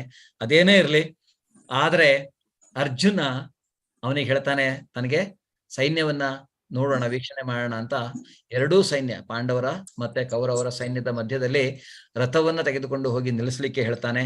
ಅಲ್ಲಿ ಅವರು ನಿಲ್ಲಿಸಿ ಆ ರಥವನ್ನ ನೋಡಿ, ಆ ಸೈನ್ಯಗಳನ್ನ ನೋಡಿ ಅರ್ಜುನನಿಗೆ ಅವನು ಸ್ವಲ್ಪ ಭ್ರಮೆಗೆ ಒಳಗಾಗಿ ಅವನು ತಾನು ಯುದ್ಧ ಮಾಡುವುದಿಲ್ಲ ಅನ್ನುವಂತಹ ಒಂದು ಸ್ಥಿತಿಗೆ ಬಂದಾಗ ಭಗವದ್ಗೀತೆಯನ್ನ ಹೇಳಲಾಗತ್ತೆ. ಸೊ ಈ ಭಗವದ್ಗೀತೆ ಹೇಗೆ ನಾವು ಯಾವುದೇ ಒಂದು ಒಳ್ಳೆಯ ಕೆಲಸವನ್ನ ಮಾಡ್ಬೇಕಂದ್ರೆ ಅದು ಮೊದಲನೇ ಹೆಜ್ಜೆಯಿಂದನೇ ಶುರು ಮಾಡ್ಬೇಕಲ್ವಾ. ನಾವು ಎಲ್ಲಿಗೆ ಹೋಗ್ಬೇಕು, ನಮ್ಮ ಪ್ರಯಾಣ ಮಾಡ್ಬೇಕಂದ್ರೆ ಮೊದಲನೇ ಹೆಜ್ಜೆಯಿಂದನೇ. ಆ ರೀತಿಯಾದಂತಹ ಮೊದಲನೇ ಹೆಜ್ಜೆ ಇವತ್ತು ನಾವು ಸ್ಟಾರ್ಟ್ ಮಾಡಿದ್ದೇವೆ. ಖಂಡಿತವಾಗಿಯೂ ನಾವೆಲ್ಲ ಸೇರಿ ಈ 18 ದಿವಸಗಳ ನಮ್ಮ ಈ ಒಂದು ಪ್ರವಾಸವನ್ನ ನಾವು ಮುಗಿಸೋಣ, ಯಾವುದೇ ಪ್ರಯಾಸ ಇಲ್ಲದೆ ಅನ್ನುವಂತಹದ್ದು ನಾನು ನಿಮ್ಮಲ್ಲಿ ಕೇಳ್ಕೊಳ್ತಾ ಇದ್ದೇನೆ. ಈ ಗೀತೆಯ ಅತೀಂದ್ರಿಯತೆಗೆ ಪ್ರಯಾಣ ಪ್ರಾರಂಭಿಸೋಣ. ಯಾಕೆಂದ್ರೆ ಇದು ಕಂಪ್ಲೀಟ್ಲಿ ಡಿಫ್ರೆಂಟ್. ಈಗ ನಾವು ಒಂದು 18 ದಿವಸಗಳಲ್ಲಿ ನಾವು ಯಾವ ವಿಷಯವನ್ನ ನಾವು ಇಲ್ಲಿ ಚರ್ಚೆ ಮಾಡ್ತಾ ಇದ್ದೇವೆ ಅಥವಾ ಯಾವ ವಿಷಯವನ್ನ ನಾವು ಅರ್ಥ ಮಾಡಿಕೊಳ್ಳಲಿಕ್ಕೆ ಹೊರಟಿದ್ದೇವೆ, ಇದಕ್ಕೂ ಈ ನಮ್ಮ ದಿನನಿತ್ಯದ ಈ ಭ್ರಮಯ ಪ್ರಪಂಚಕ್ಕೂ ಬಹಳ ವ್ಯತ್ಯಾಸ ಇದೆ. ಅದರಿಂದ ಇದನ್ನ ಅತೀಂದ್ರಿಯತೆ ಅಂತ ನಾವು ಕರೆಯೋದು. ಅತೀಂದ್ರಿಯತೆ ಅಂದ್ರೆ ಏನು? ಇಂದ್ರಿಯ, ನಮ್ಮ ಇಂದ್ರಿಯ ಇದಕ್ಕೆ ಹೊರತಾಗಿರುವಂತಹದ್ದು, ಅತೀಂದ್ರಿಯವಾಗಿರುವಂತಹದ್ದು. ಅದರಿಂದ ಅಂತಹ ಒಂದು ಅತೀಂದ್ರಿಯತೆ ಕಡೆಗೆ ನಮ್ಮ ಪ್ರಯಾಣವನ್ನ ನಾವು ಬೆಳೆಸೋಣ. ನಿಮ್ಮನ್ನೆಲ್ಲ ಮತ್ತೊಮ್ಮೆ ಸ್ವಾಗತವನ್ನ ಮಾಡ್ತಾ, ಚಾಟಲ್ಲೆಲ್ಲ ಬಹಳ ಮೆಸೇಜ್ ಬರ್ತಾ ಇದೆ. ಓಕೆ, ಮಾತಾಡ್ಲು ಆಗ್ತಾ ಇಲ್ಲ. ಕೇಶವ ಪ್ರಭುಜಿ ಸ್ವಲ್ಪ ಚಾಟಲ್ಲಿ ಆಗ್ತಾ ಇದೀನಿ, ಅದೆಲ್ಲ ಆಗ್ತಾ ಇದೀನಿ. ಬಟ್ ನಮ್ ಸೌಂಡ್ ಕರೆಕ್ಟ್ ಈ ಕಡೆಯಿಂದ ಕರೆಕ್ಟ್ ಆಗಿದೆ. ಅವರಿಗೆ ಮಾತಾಡ್ಲಿಕ್ಕೆ ಆಗ್ತಾ ಇಲ್ಲ, ಪ್ರಾಬ್ಲಮ್ ಅವ್ರಿಗೆ ಗೊತ್ತಿಲ್ಲ. ನೀವು ಅನ್ಮ್ಯೂಟ್ ಮಾಡಿ ಅಂತ ಹೇಳಿದ್ರೆ ಓಕೆ, ಧನ್ಯವಾದಗಳು.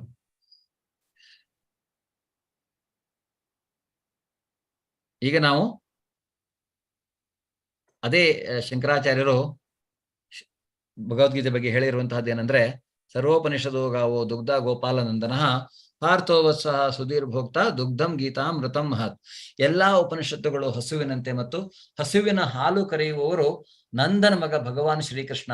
ಅರ್ಜುನನು ಕರು, ಗೀತೆಯ ಸುಂದರವಾದ ಮಕರಂದ ಹಾಲು ಮತ್ತು ಉತ್ತಮ ಆಸ್ತಿಕ ಬುದ್ಧಿ ಅದೃಷ್ಟ ಭಕ್ತರು ಈ ಹಾಲನ್ನ ಕುಡಿಯುವವರು ಮತ್ತು ಆನಂದಿಸುವವರು. ಅದರಿಂದ ಹೇಗೆ ಆಸ್ತಿಕರು, ನಾಸ್ತಿಕರಿಗೆ ಇದು ಅರ್ಥ ಆಗೋದಿಲ್ಲ. ಅವರು ಖಂಡಿತವಾಗಿಯೂ ಈ ಹಾಲನ್ನ, ಈ ಅಮೃತವನ್ನ ಅವರು ಸವಿಲಿಕ್ಕೆ ಸಾಧ್ಯವಿಲ್ಲ. ಅದರಿಂದ ಇಲ್ಲಿ ಏನ್ ಹೇಳ್ತಾ ಇದ್ದಾನೆ ಅಂದ್ರೆ, ಈ ಭಗವದ್ಗೀತೆ ಉಪನಿಷತ್ತು ಹಸು ಆಗಿದ್ರೆ ಅರ್ಜುನ ಆ ಹಾಲನ್ನ ಕುಡಿತಿರುವಂತಹ ಕರು. ಆದ್ರೆ ಹಸು ಬರೀ ಕರುವಿಗೆ ಮಾತ್ರ ಹಾಲು ಕೊಡುವುದಿಲ್ಲ ಅಲ್ವಾ. ಆ ಹಸು ಅನ್ನುವಂತಹದ್ದು ಎಲ್ರಿಗೂ ಹಾಲನ್ನ ಕೊಡುತ್ತೆ. ಆದ್ರಿಂದ ಈ ಒಂದು ಹಸುವಿಗೆ ಉಪನಿಷತ್ತುಗಳ ಈ ಭಗವದ್ಗೀತೆಯನ್ನ ಹೋಲಿಸಿದ್ರೆ ಈ ಶ್ರೀಕೃಷ್ಣ ಏನ್ ಮಾಡ್ತಾ ಇದ್ದಾನೆ, ಆ ಹಾಲನ್ನ ಕರೀತಾ ಇದ್ದಾನೆ. ನೋಡಿ ಎಷ್ಟು ಸುಂದರವಾಗಿ ಅವ್ರು ಹೇಳ್ತಾರೆ. ಈ ಮಕರಂದ, ಅದು ಅಂತಹ ಒಂದು ಮಕರಂದವನ್ನ ನಾವು ಯಾರಿಗೆ ಆ ಮಕರಂದದ ಟೇಸ್ಟ್ ಗೊತ್ತಾಗೋದು?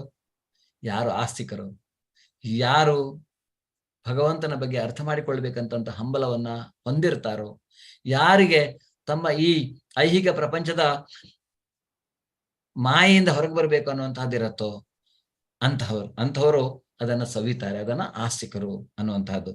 ಅವರು ಅದನ್ನ ಕುಡಿತಾರೆ ಮತ್ತೆ ಆನಂದಿಸ್ತಾರೆ ಅನ್ನುವಂಥದ್ದನ್ನ ಅವರು ಈ ಶ್ಲೋಕದ ಮುಖಾಂತರ ಹೇಳ್ತಾರೆ. ಓಕೆ, ಒಂದು ಪ್ರಭುಜಿ, ಕೇಶವ ಪ್ರಭುಜಿ, ಒಂದು 3-4 ಜನರಿಗೆ ಅನ್ಮ್ಯೂಟ್ ಮಾಡಿ, ಬೇಗ ಹ್ಯಾಂಡ್ ರೈಸ್ ಮಾಡಿ. ನನ್ನ ಜೊತೆ ಈ ಸಂಕಲ್ಪ ತಗೋಬೇಕು. ಈಗ ಎಲ್ರೂ ನನ್ನ ಜೊತೆ ಹೇಳ್ಬೇಕು ಈ ಸಂಕಲ್ಪ. ನೀವೆಲ್ಲರೂ ನನಗೆ ಇವತ್ತು ಒಂದು ಪ್ರಾಮಿಸ್ ಮಾಡ್ಬೇಕು. ನೀವೆಲ್ಲರೂ ಈ ಭಗವದ್ಗೀತೆ ಕ್ಲಾಸನ್ನ ನನ್ನ ಜೊತೆಗೆ 18 ದಿವಸ ಕಂಪ್ಲೀಟ್ ಮಾಡ್ತೀರಾ ಅನ್ನುವಂತಹದ್ದು. ಅದರಿಂದ ಸುಷ್ಮಿತಾ ಅವ್ರಿಗೆ ಅನ್ಮ್ಯೂಟ್ ಮಾಡಿ, ಅನಿತಾ ಅವ್ರಿಗೆ ಅನ್ಮ್ಯೂಟ್ ಮಾಡಿ, ಸುಮಿತ್ರಾ ಅವ್ರಿಗೆ 4-5 ಜನರಿಗೆ ಮಾಡಿ ಸಾಕು, ಜಾಸ್ತಿ ಜನ ಬೇಡ. ತೇಜು ಅನ್ಮ್ಯೂಟ್ ಮಾಡಿ. ನಾವೆಲ್ಲ ಸೇರಿ ಒಂದು ಸಂಕಲ್ಪವನ್ನು ತೆಗೆದುಕೊಳ್ಳೋಣ. ಎಲ್ಲರೂ ಅವ್ರ ಪರವಾಗಿ ಅವ್ರು ಹೇಳ್ತಾರೆ, ನೀವೆಲ್ಲರೂ ಮ್ಯೂಟ್ ಮಾಡ್ಕೊಂಡೇ ಹೇಳಿ, ಯಾಕೆಂದ್ರೆ ತುಂಬಾ ದೊಡ್ಡ ಇದಾಗತ್ತೆ. ಅದರಿಂದ ಒಂದು 4 ಕೇಶವ ಪ್ರಭುಜಿ ಮಾಡಿದಾರ ಅನ್ಮ್ಯೂಟ್? ಪ್ರಭುಜಿ ಒಂದು ನಿಮಿಷ. ಓಕೆ. ಸೊ ನಾನು ಈ ಸಂಕಲ್ಪವನ್ನ ನಿಮ್ಗೆ ಹೇಳ್ತೇನೆ, ನನ್ ಜೊತೆ ನೀವು ರಿಪೀಟ್ ಮಾಡಿ, ಅನ್ಮ್ಯೂಟ್ ಮಾಡಿ. ಓಕೆ. ನಾನು ಎಷ್ಟು ಜನರಿಗೆ ಅನ್ಮ್ಯೂಟ್ ಮಾಡಿದ್ದೀರಾ ಪ್ರಭುಜಿ? ಮಾಡಿಲ್ಲ ನೀವು. ಮಾಡ್ದೆ. ಅಷ್ಟು ಅನ್ಮ್ಯೂಟ್ ಅಂತ ಹೇಳ್ಬೇಕು ಅವ್ರ ಮೇಲೆ. ಮಾಡ್ತಾ ಇದ್ದೀನಿ ಪ್ರಭುಜಿ. ತೇಜ್ ಅವರು. ಓಕೆ ಓಕೆ, ನಾನು ಹೇಳ್ಕೊಡ್ತೇನೆ, ನಾನು ಹೇಳಿದ್ಮೇಲೆ ನೀವು ರಿಪೀಟ್ ಮಾಡಿ. ಓಕೆ. ನಾನು ಎಲ್ಲಾ 18 ದಿನಗಳ ಭಗವದ್ಗೀತೆ ತರಗತಿಗಳಿಗೆ ತಪ್ಪದೇ ಹಾಜರಾಗಲಿದ್ದೇನೆ. ನಾನು ಶ್ರೀ ಶ್ರೀ ರಾಧಾ ಗೋವಿಂದ ಮತ್ತು ಶ್ರೀಲ ಪ್ರಭುಪಾದರ ಆಶೀರ್ವಾದದಿಂದ ಈ ಸಂಕಲ್ಪವನ್ನು ತೆಗೆದುಕೊಳ್ಳುತ್ತಿದ್ದೇನೆ. ನಾವು 3 ಸಲ ಹರೇ ಕೃಷ್ಣ ಮಹಾಮಂತ್ರ ಹೇಳೋಣ ಈಗ. ಹರೇ ಕೃಷ್ಣ ಹರೇ ಕೃಷ್ಣ ಹರೇ ಕೃಷ್ಣ ಹರೇ ಕೃಷ್ಣ ಹರೇ ಕೃಷ್ಣ ಹರೇ ಕೃಷ್ಣ ಕೃಷ್ಣ ಕೃಷ್ಣ ಹರೇ ಹರೇ ಹರೇ ರಾಮ ರಾಮ ರಾಮ ಹರೇ ಹರೇ ಹರೇ ಕೃಷ್ಣ ಹರೇ ಕೃಷ್ಣ ಕೃಷ್ಣ ಕೃಷ್ಣ ಹರೇ ಹರೇ ಹರೇ ರಾಮ ರಾಮ ರಾಮ ಹರೇ ಹರೇ ಹರೇ ಕೃಷ್ಣ ಕೃಷ್ಣ ಕೃಷ್ಣ ಹರೇ ಹರೇ ಹರೇ ರಾಮ ರಾಮ ರಾಮ ಹರೇ ಹರೇ ಹರೇ ಕೃಷ್ಣ. ಧನ್ಯವಾದಗಳು. ಹರೇ ಕೃಷ್ಣ. ಧನ್ಯವಾದಗಳು ಗುರುಜಿ. ಎಲ್ಲ ಮ್ಯೂಟ್ ಮಾಡ್ಕೊಳ್ಳಿ. ಓಕೆ. ಈಗ ನೋಡಿ, ಬಹಳ ಮುಖ್ಯವಾದದ್ದು, ಈ 3 ಕ್ಯಾರೆಕ್ಟರ್ನ ಯಾರು ಗುರ್ತ ಹಿಡಿತೀರಾ? ನಿಮ್ಮ ಸ್ಕ್ರೀನ್ ಅಲ್ಲಿ 3 ಇದೆ. 3 ಪಾತ್ರಧಾರಿಗಳು. ಇದು ಭಗವದ್ಗೀತೆಯಲ್ಲಿ ನಾವೀಗ ಚರ್ಚೆ ಮಾಡ್ಲಿಕ್ಕೆ ಹೊರಟಿರುವಂತಹದ್ದು. ಈ 3 ಪಾತ್ರಧಾರಿಗಳು ಯಾರು ಯಾರು ಯಾರು ಹ್ಯಾಂಡ್ ರೇಸ್ ಮಾಡಿಲ್ಲ, ಅವ್ರು ಮಾಡಿ. ಶಶಿಕಲಾ ಅವರೇ, ಗ್ಯಾಲಕ್ಸಿ M12. ಹಲೋ ಹಾ ಗುರುಜಿ. ಹಲೋ. ಹೇಳಿ. ಇದ್ರಲ್ಲಿ ಅರ್ಜುನ, ಧೃತರಾಷ್ಟ್ರ ಮತ್ತು ದುರ್ಯೋಧನ. ಅರ್ಜುನ ಮತ್ತು ಧೃತರಾಷ್ಟ್ರ ಮತ್ತೆ ದುರ್ಯೋಧನ. ಈಗ ಈ ಒಂದು ಸನ್ನಿವೇಶ ಇದೆ. ಯಾವುದು ಸನ್ನಿವೇಶ? ಈಗ ಅವರಿಬ್ರು ಈ 3 ಜನನು ಸೈನ್ಯವನ್ನ ನೋಡ್ತಾರೆ. ಧೃತರಾಷ್ಟ್ರನಿಗೆ ಕಣ್ಣಿಲ್ಲ, ಆದ್ರೆ ಅವನು ಸಂಜಯನ ಮುಖಾಂತರ ನೋಡ್ತಾನೆ. ಆದ್ರೆ ಅರ್ಜುನನು ಸೈನ್ಯದ ಮಧ್ಯದಲ್ಲಿದ್ದಾನೆ, ಆದರೆ ಈ ಕಡೆ ದುರ್ಯೋಧನನ್ನು ನೋಡಿದ್ದಾನೆ. ಈ 3 ಜನರ ರಿಯಾಕ್ಷನ್, ಈ 3 ಜನರನ್ನು ಈ ಐಹಿಕ ಪ್ರಪಂಚದ 3 ಗುಣಗಳಿಗೆ ಹೋಲಿಸಲಾಗಿದೆ. ಧೃತರಾಷ್ಟ್ರನನ್ನ ತಮೋ ಗುಣಕ್ಕೆ ಹೋಲಿಸಿದ್ರೆ, ಅರ್ಜುನನನ್ನ ರಜೋಗುಣಕ್ಕೆ ಹೋಲಿಸಿದ್ರೆ, ಅರ್ಜುನನನ್ನ ಸತ್ವಗುಣಕ್ಕೆ ಹೋಲಿಸಿದ್ರೆ, ಧೃತರಾಷ್ಟ್ರನನ್ನ ರಜೋಗುಣಕ್ಕೆ ಹೋಲಿಸಲಾಗಿದೆ. ಈ 3 ಗುಣಗಳು ಏನು ಅನ್ನುವಂಥದ್ದನ್ನ ನಾವು 13ನೇ ಚಾಪ್ಟರ್ ಅಲ್ಲಿ ಅರ್ಥ ಮಾಡಿಕೊಳ್ಳುವಂಥದ್ದು ಡೀಟೇಲ್ ಅಲ್ಲಿ. ಓಕೆ. ಹರೇ ಕೃಷ್ಣ. ಐಫೋನ್ ಅವರು ಇಲ್ಲಿ ಪಾಪ ಚಾಟ್ ಅಲ್ಲಿ ಹ್ಯಾಂಡ್ ರೈಸ್ ಮಾಡ್ತಾ ಇದ್ದಾರೆ ಪ್ರಭುಜಿ, ಅವರಿಗೆ ಅನ್ಮ್ಯೂಟ್ ಮಾಡಿ. ನೀವು ಅನ್ಮ್ಯೂಟ್ ರಿಕ್ವೆಸ್ಟ್ ಕಳಿಸ್ಬೇಕು, ಅವ್ರು ಮಾಡ್ತಾರೆ ಅನ್ಮ್ಯೂಟ್. ಓಕೆ. ಏನಾಗತ್ತೆ ಅಂದ್ರೆ, ನಾನು ಅನ್ಮ್ಯೂಟ್ ಅಂತ ನಿಮ್ಗೆ ಕ್ಲಿಕ್ ಮಾಡ್ತೇನೆ, ಆಗ ನಿಮ್ಗೆ ಅನ್ಮ್ಯೂಟ್ ಅಂತ ಒಂದು ನೋಟಿಫಿಕೇಶನ್ ಬರುತ್ತೆ. ಆಗ ನೀವು ಅನ್ಮ್ಯೂಟ್ ಅಂತ ಕ್ಲಿಕ್ ಮಾಡ್ಬೇಕು, ಆವಾಗ ನಿಮ್ಮ ಅನ್ಮ್ಯೂಟ್ ಮಾಡ್ಲಿಕ್ಕೆ ಆಗತ್ತೆ. ಓಕೆ. ಹರೇ ಕೃಷ್ಣ. ಸೊ ಈಗ ನೋಡೋಣ ಯಾವ ರೀತಿ ರಿಯಾಕ್ಷನ್ ಇರುತ್ತೆ 3 ಜನರದು ಅನ್ನುವಂಥದ್ದನ್ನ ನಾವು ನೋಡ್ಲಿಕ್ಕೆ ಹೋದ್ರೆ, ಈಗ ಮೊದಲನೇ ಶ್ಲೋಕ. ಈ ಮೊದಲನೇ ಶ್ಲೋಕದಿಂದ ನಾವು ಸ್ಟಾರ್ಟ್ ಮಾಡೋಣ. ಶ್ರೀ ಶ್ರೀ ರಾಧಾ ಗೋವಿಂದ, ಶ್ರೀಲಾ ಪ್ರಭುಪಾದರು, ಶ್ರೀ ನಾಮನಿಷ್ಠ ದಾಸ್ ಪ್ರಭುಜಿಯವರ ಚರಣ ಕಮಲಾರವಿಂದಗಳಿಗೆ ವಂದಿಸ್ತಾ ಇವತ್ತಿನ ಈ ಅಧ್ಯಾಯವನ್ನ ನಾವು ಸ್ಟಾರ್ಟ್ ಮಾಡ್ತಾ ಇದ್ದೇವೆ. ನಿಮಗೆಲ್ಲರಿಗೂ ಮತ್ತೊಮ್ಮೆ ಸ್ವಾಗತ. ಧೃತರಾಷ್ಟ್ರ ಉವಾಚ ಧರ್ಮಕ್ಷೇತ್ರೇ ಕುರುಕ್ಷೇತ್ರೇ ಸಮವೇತಾಯುಯೋತ್ಸವಃ ಮಾಮಕ ಪಾಂಡವಾಶ್ಚೈವ ಕಿಮ ಕುರ್ವತ ಸಂಜಯ. ಇಲ್ಲಿ ಧೃತರಾಷ್ಟ್ರ ಕೇಳ್ತಾ ಇದ್ದಾನೆ ಅವರಿಗೆ, ಧರ್ಮಕ್ಷೇತ್ರೇ ಕುರುಕ್ಷೇತ್ರೇ ಧೃತರಾಷ್ಟ್ರ ಉವಾಚ ಅಂತ ಹೇಳ್ತಾ ಇದೆ ಇಲ್ಲಿ. ಅಂದ್ರೆ ಧೃತರಾಷ್ಟ್ರನು ಹೇಳಿದನು, ಉವಾಚ ಅಂತ ಬರುತ್ತೆ. ಈಗ ಯಾರ್ಯಾರು ಹೇಳಿದ? ಸಂಜಯ ಉವಾಚ, ಭಗವಾನು ಉವಾಚ. ಕೃಷ್ಣ ಪರಮಾತ್ಮ ಎಲ್ಲೆಲ್ಲಿ ಹೇಳ್ತಾನೋ ಅದಕ್ಕೆ ಭಗವಾನು ಉವಾಚ ಅಂತ ಬರುತ್ತೆ. ಅರ್ಜುನ ಹೇಳಿದ್ರೆ ಅರ್ಜುನ ಉವಾಚ, ಈ ತರ ಬರುತ್ತೆ. ಆದ್ರಿಂದ ಅವರು ಹೇಳಿದಿರುವಂತಹದ್ದು, ಧೃತರಾಷ್ಟ್ರ ಹೇಳುತ್ತಾನೆ, ಈ ಧರ್ಮಕ್ಷೇತ್ರ ಕುರುಕ್ಷೇತ್ರ ಸಮವೇತ ಯೋತ್ಸವ, ಎಲ್ಲರೂ ಸೇರಿದ್ದಾರೆ ಧರ್ಮಕ್ಷೇತ್ರ ಕುರುಕ್ಷೇತ್ರ ಅಂತ ಹೇಳ್ತಾ ಇದ್ದಾನೆ.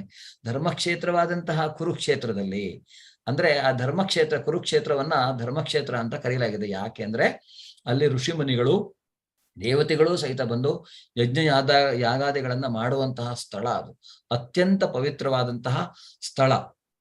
ಅಲ್ಲಿ ಅವನು ಕೇಳ್ತಾ ಇದ್ದಾನೆ, ಅಂದ್ರೆ ಅಲ್ಲಿ ಕೇಳ್ತಾ ಇದ್ದಾನೆ ಅವನು, ಅಲ್ಲಿ ಸೇರಿರು ಸಮವೇತ ಯೋತ್ಸವ, ಅಲ್ಲಿ ಸೇರಿರುವಂತಹ ಇವರು ಮಾಮಕ ಪಾಂಡವ ಶೈವ, ನನ್ನವರು ಮತ್ತೆ ಪಾಂಡವರು. ನೋಡಿ ಅವನು ಅರ್ಜುನ, ಧೃತರಾಷ್ಟ್ರ ಯಾರು ಪಾಂಡವರಿಗೆ?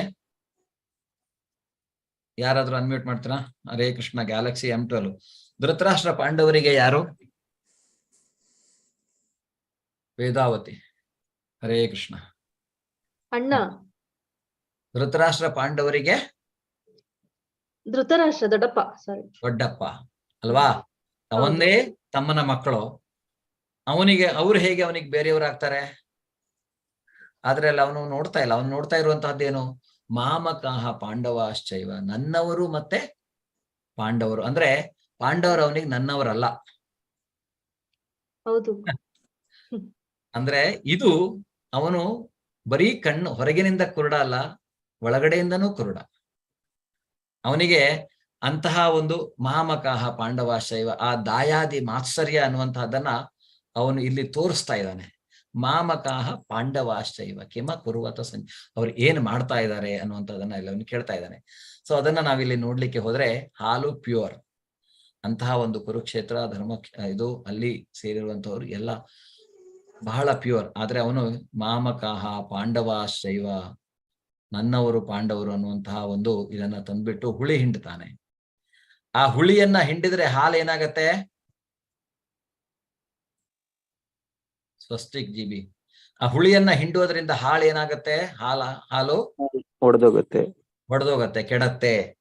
ಆ ಹಾಲನ್ನ ಕೆಟ್ಟ ಮೇಲೆ ನಾವು ಇಲ್ಲಿ ಇದನ್ನು ಮಾಡ್ಬೋದು. ಏನ್ ಕಾಣಿಸ್ತಾ ಇದೆ ಇಲ್ಲಿ? ಕಿಮ ಕುರುವತ ಪನ್ನೀರ್, ರಸಗುಲ್ಲ. ರಸಗುಲ್ಲ ಹಾಲು ಕೆಟ್ಟ ಮೇಲೆ. ಆದ್ರೆ ಅವನ ಆಲೋಚನೆ ಏನು ಅಂದ್ರೆ, ಧೃತರಾಷ್ಟ್ರನ ಆಲೋಚನೆ ಏನಂದ್ರೆ, ಈ ರೀತಿಯಾಗಿ ದಾಯಾದಿ ಮಾತ್ಸರ್ಯದಿಂದ ಕೌರವರು ರಾಜ್ಯ ಗೆದ್ದು ಪಾಂಡವರು ಸೋತು ತಾನು ರಸಗುಲ್ಲ ತಿಂತೀನಿ ಅನ್ನುವಂತಹ ಒಂದು ಆಸೆ ಅವಂದು. ಅಂತ ಒಂದು ಆಸೆಯಲ್ಲಿ ಅವನು ಆಂಕ್ಷಿಯಸ್ ಆಗಿ ಕೇಳ್ತಾನೆ, ಏನ್ ಮಾಡ್ತಾ ಇದಾರಪ್ಪ ಸಂಜಯ, ಹೇಳು ಅವರು ನನಗೆ ಅನ್ನುವಂತಹದ್ದು. ಅದೇ ಇದು ಧೃತರಾಷ್ಟ್ರನ ಪ್ರತಿಕ್ರಿಯೆ. ಆದ್ರೆ ಅರ್ಜುನ ದುರ್ಯೋಧನನ ಪ್ರತಿಕ್ರಿಯೆ ಬಗ್ಗೆ ನಾವು ನೋಡೋಣ. ಅದೇ ಸಮಯದಲ್ಲಿ ದುರ್ಯೋಧನನ ಪ್ರತಿಕ್ರಿಯೆ ಏನಂದ್ರೆ, ಪಶ್ಚೈತಾಂ ಪಾಂಡು ಪುತ್ರಾಣಾಂ ಆಚಾರ್ಯ ಮಹತೀಂ ಚಮುಂ ವ್ಯೂಢಾಂ ದ್ರುಪದ ಪುತ್ರೇಣ ತವ ಶಿಷ್ಯೇಣ ಧೀಮತ. ಸೊ ನಾನು ಒಬ್ಬೊಬ್ಬರಿಗೆ ಅನ್ಮ್ಯೂಟ್ ಮಾಡ್ತೇನೆ, ಅರ್ಥ ನೀವು ಓದ್ಬೇಕು, ಆಯ್ತಾ? ಬೇಗ ಬೇಗ ಫಾಸ್ಟ್ ಆಗಿ ಓದಿ, ಹ್ಯಾಂಡ್ ರೈಸ್ ಮಾಡಿ ಯಾರಿಗೆ ಓದ್ಲಿಕ್ಕೆ ಇಷ್ಟ ಇದೆ. ಪ್ರಭುಜಿ ಯಾರಿಗಾದ್ರೂ ಅನ್ಮ್ಯೂಟ್ ಮಾಡ್ತಾ ಹೋಗಿ ಪ್ಲೀಸ್. ನೀವು ಟೇಕ್ ಓವರ್ ಮಾಡ್ಬೇಕು, ಫಾಸ್ಟ್ ಆಗಿ ಮಾಡಿ, ಟೈಮ್ ಇಲ್ಲ. ಓಕೆ, ಯಾರಿಗಾದ್ರೂ ಒಬ್ರಿಗೆ ಅನ್ಮ್ಯೂಟ್ ಮಾಡಿ. ಇಲ್ಲ ನಾನ್ ಮಾಡ್ತೇನೆ ಪಟ್ನೆ. ಈಗ ಆಗ್ತಾ ಇಲ್ವಾ? ಶಶಿಕಲಾ ಅವ್ರೆ, ಮತ್ತೆ ಚಾಟ್ ಅಲ್ಲಿ ಯಾರಿದ್ದಾರೆ ಪ್ಲೀಸ್ ಅನ್ಮ್ಯೂಟ್. ಐಫೋನ್ ಅವರಿಗೆ ಮಾಡ್ತೀನಿ, ನಾನೇ ಮಾಡ್ತೀನಿ, ಆಮೇಲೆ ಮಾಡ್ತೀನಿ ನೆಕ್ಸ್ಟ್. ಶಶಿಕಲಾ ಅವರೇ ಅನ್ಮ್ಯೂಟ್ ಮಾಡಿದೀರಾ? ಬೇಗ ಬೇಗ.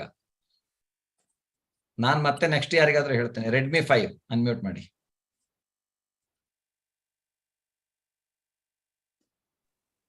ತೇಜ್ ಅವರೇ. ಹಲೋ ಸರ್, ನಮಸ್ತೆ. ಹಾ,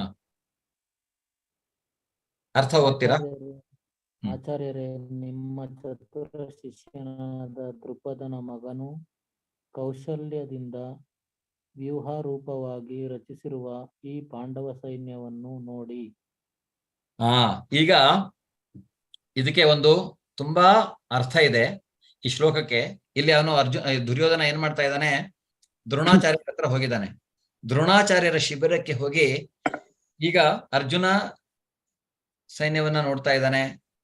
ಆ ಕಡೆ ಧೃತರಾಷ್ಟ್ರ ಆಲೋಚನೆ ಮಾಡ್ತಾ ಇದ್ದಾನೆ ತಾನು ರಸಗುಲ್ಲ ತಿನ್ಬೇಕು ಅಂತ. ಆದ್ರೆ ಇವನು ರಜೋಗುಣಕ್ಕೆ ಇವನು ಬಹಳ ಚತುರ.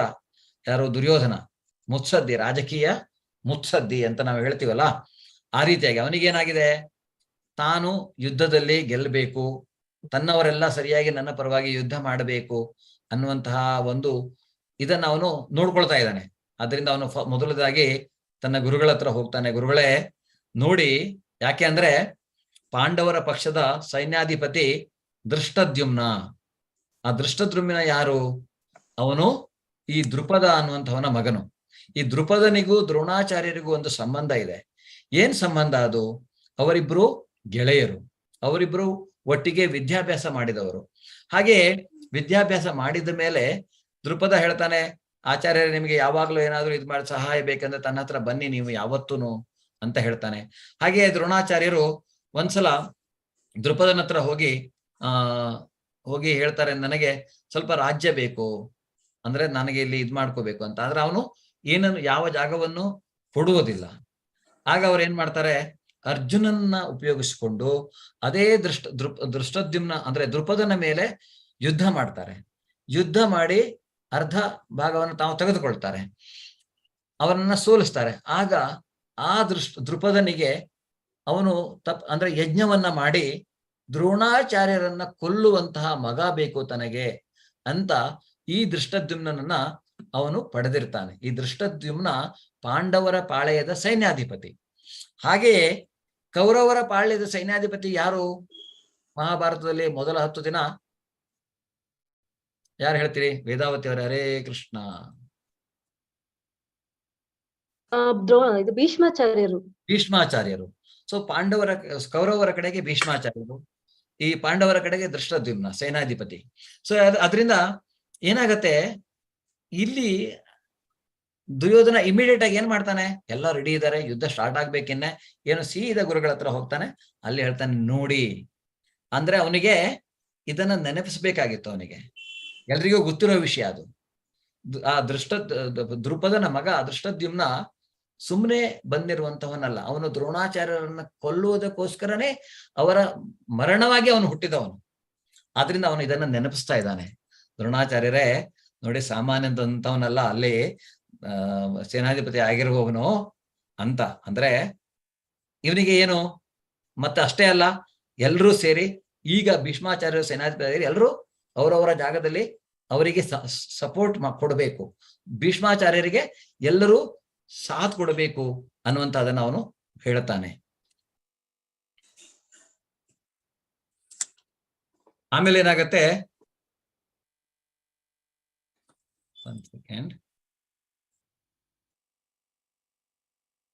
ತಸ್ಯ ಸಂಜ್ಞಯನ್ ಹರ್ಷಂ ಕುರು ವೃದ್ಧಃ ಪಿತಾಮಹ ಶಿವನಾಥಂ ವಿನೋದ್ಯೋಚ್ಛೈ ಶಂಕಂ ದದ್ಮೌ ಪ್ರತಾಪವಾನ್. ನೆಕ್ಸ್ಟ್ ಅರ್ಥ ಓದ್ಲಿಕ್ಕೆ ನಾನು ಯಾವ ಶ್ಲೋಕ ಓದ್ತೀನೋ ಆ ಶ್ಲೋಕ ನೀವು ಅರ್ಥ ಓದ್ಬೇಕು. Hand raise Prabhuji. ಪಲ್ಲವಿ ಕೆಂಪೇಗೌಡ.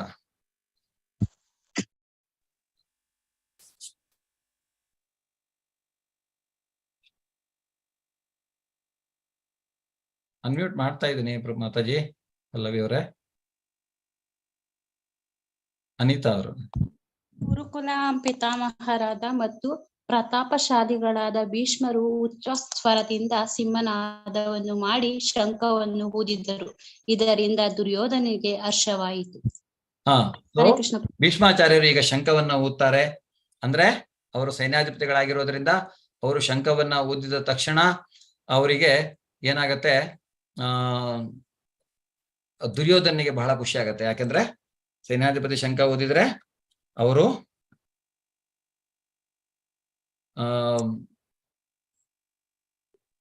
ಅಂದ್ರೆ ಅವರು ಯುದ್ಧಕ್ಕೆ ರೆಡಿ ಇದ್ದಾರೆ, ಯುದ್ಧ ಮಾಡ್ಬೋದು ಅನ್ನುವಂತಹದ್ದು. ಈಗ ಐಫೋನ್ ಅನ್ನುವರು 3 ಜನ ಇದ್ದೀರಾ, ನನಗೆ ಯಾವ ಐಫೋನಿಗೆ ಅನ್ಮ್ಯೂಟ್ ಮಾಡ್ಬೇಕಂತ ಗೊತ್ತಿಲ್ಲ. ಓಕೆ, ಈಗ ಈ ಚಾಟ್ ಅಲ್ಲಿ ಹಾಕಿರೋರು ನೀವು ನಿಮ್ಮ ಹೆಸರು ಹಾಕೊಂಡ್ರೆ ಒಳ್ಳೇದಾಗತ್ತೆ. ಆಮೇಲೆ ಮತ್ತೆ ಮೆಸೇಜ್ ಹಾಕಿ, ನಾನು ಅನ್ಮ್ಯೂಟ್ ಮಾಡ್ತೇನೆ. ಓಕೆ, ಸೊ ಈಗ ಯುದ್ಧಕ್ಕೆ ರೆಡಿಯಾಗಿದ್ದಾರೆ ಕೌರವರು ಅನ್ನೋದನ್ನ ಭೀಷ್ಮಾಚಾರ್ಯರು ತಮ್ಮ ಶಂಖನಾದದಿಂದ ತೋರಿಸ್ತಾರೆ. ಆ ರೀತಿ ಶಂಖನಾದವನ್ನು ಅವರು ಮಾಡೋದ್ರಿಂದ ದುರ್ಯೋಧನಿಗೆ ಹರ್ಷ ಆಗತ್ತೆ. ಯಾಕೆಂದ್ರೆ ಅವ್ರು ರೆಡಿ ಇದ್ದಾರೆ. ಯಾಕೆಂದ್ರೆ ಅವನಿಗೆ ಎಲ್ಲ ನೆನಪಾಗತ್ತೆ. ಈ ಸಮಯದಲ್ಲಿ ದ್ರೌಪದಿಯ ವಸ್ತ್ರಾಪರಣದ ಸಮಯದಲ್ಲಿ ಎಲ್ಲರೂ ಹೇಗೆ ಕೌರವರ ವಿರುದ್ಧ ಮಾತಾಡ್ಲಿಲ್ವೋ ಅದೇ ರೀತಿಯಾಗಿ ಈಗಲೂ ಸಹಿತ ಅವರೆಲ್ಲರೂ ತನ್ನ ಪರವಾಗಿ ಯುದ್ಧ ಮಾಡ್ತಾರೆ ಅನ್ನುವಂತಹ ಒಂದು ಭರವಸೆ ಸಹಿತ ಅವನಿಗಿತ್ತು. ಈಗ ಅವನಿಗೆ ಬಹಳ ಖುಷಿ ಆಗತ್ತೆ, ಓ ಎಲ್ಲ ರೆಡಿ ಇದ್ದಾರೆ ಯುದ್ಧ ಮಾಡ್ಲಿಕ್ಕೆ ಅನ್ನುವಂತಹದ್ದು. ತತಃ ಶಂಕಾಶ್ಚ ಭೇರ್ಯಶ್ಚ ಪಣವಾನಕ ಗೋಮುಖಾಃ ಸಹಸೈವಾಭ್ಯ ಹನ್ಯಂತ ಸಶಬ್ದಸ್ತುಮುಲೋ ಭವತ್. ಹರೇ ಕೃಷ್ಣ. ಮಂಜುಳಾ ಹೂವಿನ ಓದ್ತೀರಾ ಮಾತಾಜಿ? ನಮಸ್ಕಾರ ಗುರುಜಿ. ಅನಂತರ ಶಂಖಗಳು, ಬೇರಿಗಳು, ಡೋಲು, ತಮಟೆ, ಗೋಮುಖ ಮೊದಲಾದ ವಾದ್ಯಗಳು ಇದಕ್ಕಿದ್ದಂತೆ ಒಟ್ಟಿಗೆ ಮೊಳಗಿದವು. ಆ ರಣಶತವು ಭೀಷಣವಾಗಿತ್ತು. ಈಗ ಯುದ್ಧದ ಇದನ್ನ ನೀವು ಅರ್ಥ ಮಾಡ್ಕೊಳ್ಳಿ. ಎಲ್ಲ ಡಣ ಡಣ ಅಂತ ಈಗ ಸೈನ್ಯಾಧಿಪತಿ ಶಂಖ ಓದಿದ ತಡ ಓ ರಣ ಕಹಳೆ ಮೊಳಗ್ತಾ ಇದೆ. ರಣ ಕಹಳೆ ಮೊಳಗ್ದಾಗ ಆ ಸೌಂಡ್ ಅನ್ನ ನಾವು ಅರ್ಥ ಮಾಡಿಕೊಳ್ಳಿಕ್ಕೂ ಸಾಧ್ಯವಿಲ್ಲ. ನೀವು ಮಹಾಭಾರತ ಸೀರಿಯಲ್ ನೋಡಿದವರಿಗೆ ಅದು ಏನು ಅಂತ ಸ್ವಲ್ಪನಾದ್ರೂ ಗೊತ್ತಿರ್ಬೋದು. ಓಕೆ, ಸೊ ಈಗ ನಾವು ನೆಕ್ಸ್ಟ್ ಹೋಗೋಣ. ತತಃ ಶ್ವೇತೈರ್ಹೈರುಕ್ತೆ ಮಹತಿ ಸ್ಯಂದನೆ ಸ್ಥಿತೌ ಮಾಧವ ಪಾಂಡವಶ್ಚೈವ ದಿವ್ಯೌ ಶಂಕೌ ಪ್ರತುದ್ಮತೋ. ಹರೇ ಕೃಷ್ಣ. ಸಂದೀಪ್ ಅನ್ಮ್ಯೂಟ್ ಮಾಡಿ. ಎದುರು ಪಕ್ಷದಲ್ಲಿ ಬಿಳಿಯ ಕುದುರೆಗಳನ್ನು ಕಟ್ಟಿದ ಮಹಾರಥದಲ್ಲಿ ಉಪಸ್ಥಿತರಾಗಿದ್ದ ಶ್ರೀಕೃಷ್ಣನು ಅರ್ಜುನನು ತಮ್ಮ ಅಲೌಕಿಕವಾದ ಶಂಖಗಳನ್ನು ಊದಿದರು. ಈಗ ಇವರು ತಾವು ಏನ್ ಕಡಿಮೆ ಇಲ್ಲ ಅಲ್ವಾ, ಪಾಂಡವರು ರಿಪ್ಲೈ ಮಾಡ್ಲೇಬೇಕು, ಅದು ಪ್ರೋಟೋಕಾಲ್, ಯುದ್ಧದ ಎದುರು ಬದರು ಸೈನ್ಯದ ಪ್ರೋಟೋಕಾಲ್, ಅದೊಂದು ಮಾಡ್ಲೇಬೇಕಾದಂತಹ ಒಂದು ಇದು ಪದ್ಧತಿ. ಆದ್ರಿಂದ ಇಲ್ಲಿ ಕೃಷ್ಣ ಮತ್ತೆ ಅರ್ಜುನರು ತಮ್ಮ ತಮ್ಮ ಶಂಖವನ್ನ ಊದ್ತಾರೆ. ಯಾವ ಶಂಖವನ್ನ ಊದ್ತಾರೆ? ಕೃಷ್ಣನ ಶಂಖ ಯಾವುದು, ಅರ್ಜುನನ ಶಂಖ ಯಾವುದು, ಭೀಮನ ಶಂಖ ಯಾವುದು? ಮುಂದಿನ ಶ್ಲೋಕ. ಪಾಂಚಜನ್ಯಂ ಋಷಿಕೇಶೋ ದೇವದತ್ತಂ ಧನಂಜಯ ಪೌಂಡ್ರಂ ದದ್ಮೌ ಮಹಾಶಂಕಂ ಭೀಮಕರ್ಮ ವೃಕೋದರ.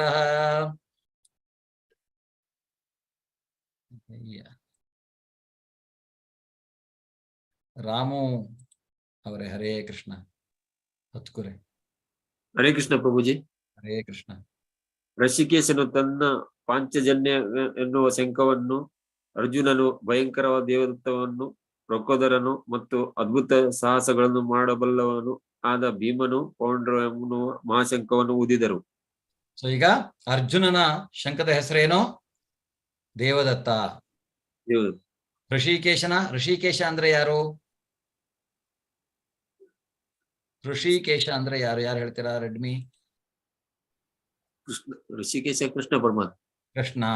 ಋಷಿಕೇಶ ಅಂದ್ರೆ ಕೃಷ್ಣ. ಋಷಿಕೇಶ ಅಂತ ಹೆಸರು ಬರ್ಲಿಕ್ಕೆ ಕಾರಣ, ಋಷಿಕೇಶ ಅನ್ನುವ ಹೆಸರಿನ ಅರ್ಥ ಎಲ್ಲ ಇಂದ್ರಿಯಗಳ ನಿಯಂತ್ರಣ ಮಾಡುವವನು, ಇಂದ್ರಿಯಗಳ ಒಡೆಯ ಅನ್ನುವಂಥದ್ದು ಋಷಿಕೇಶ.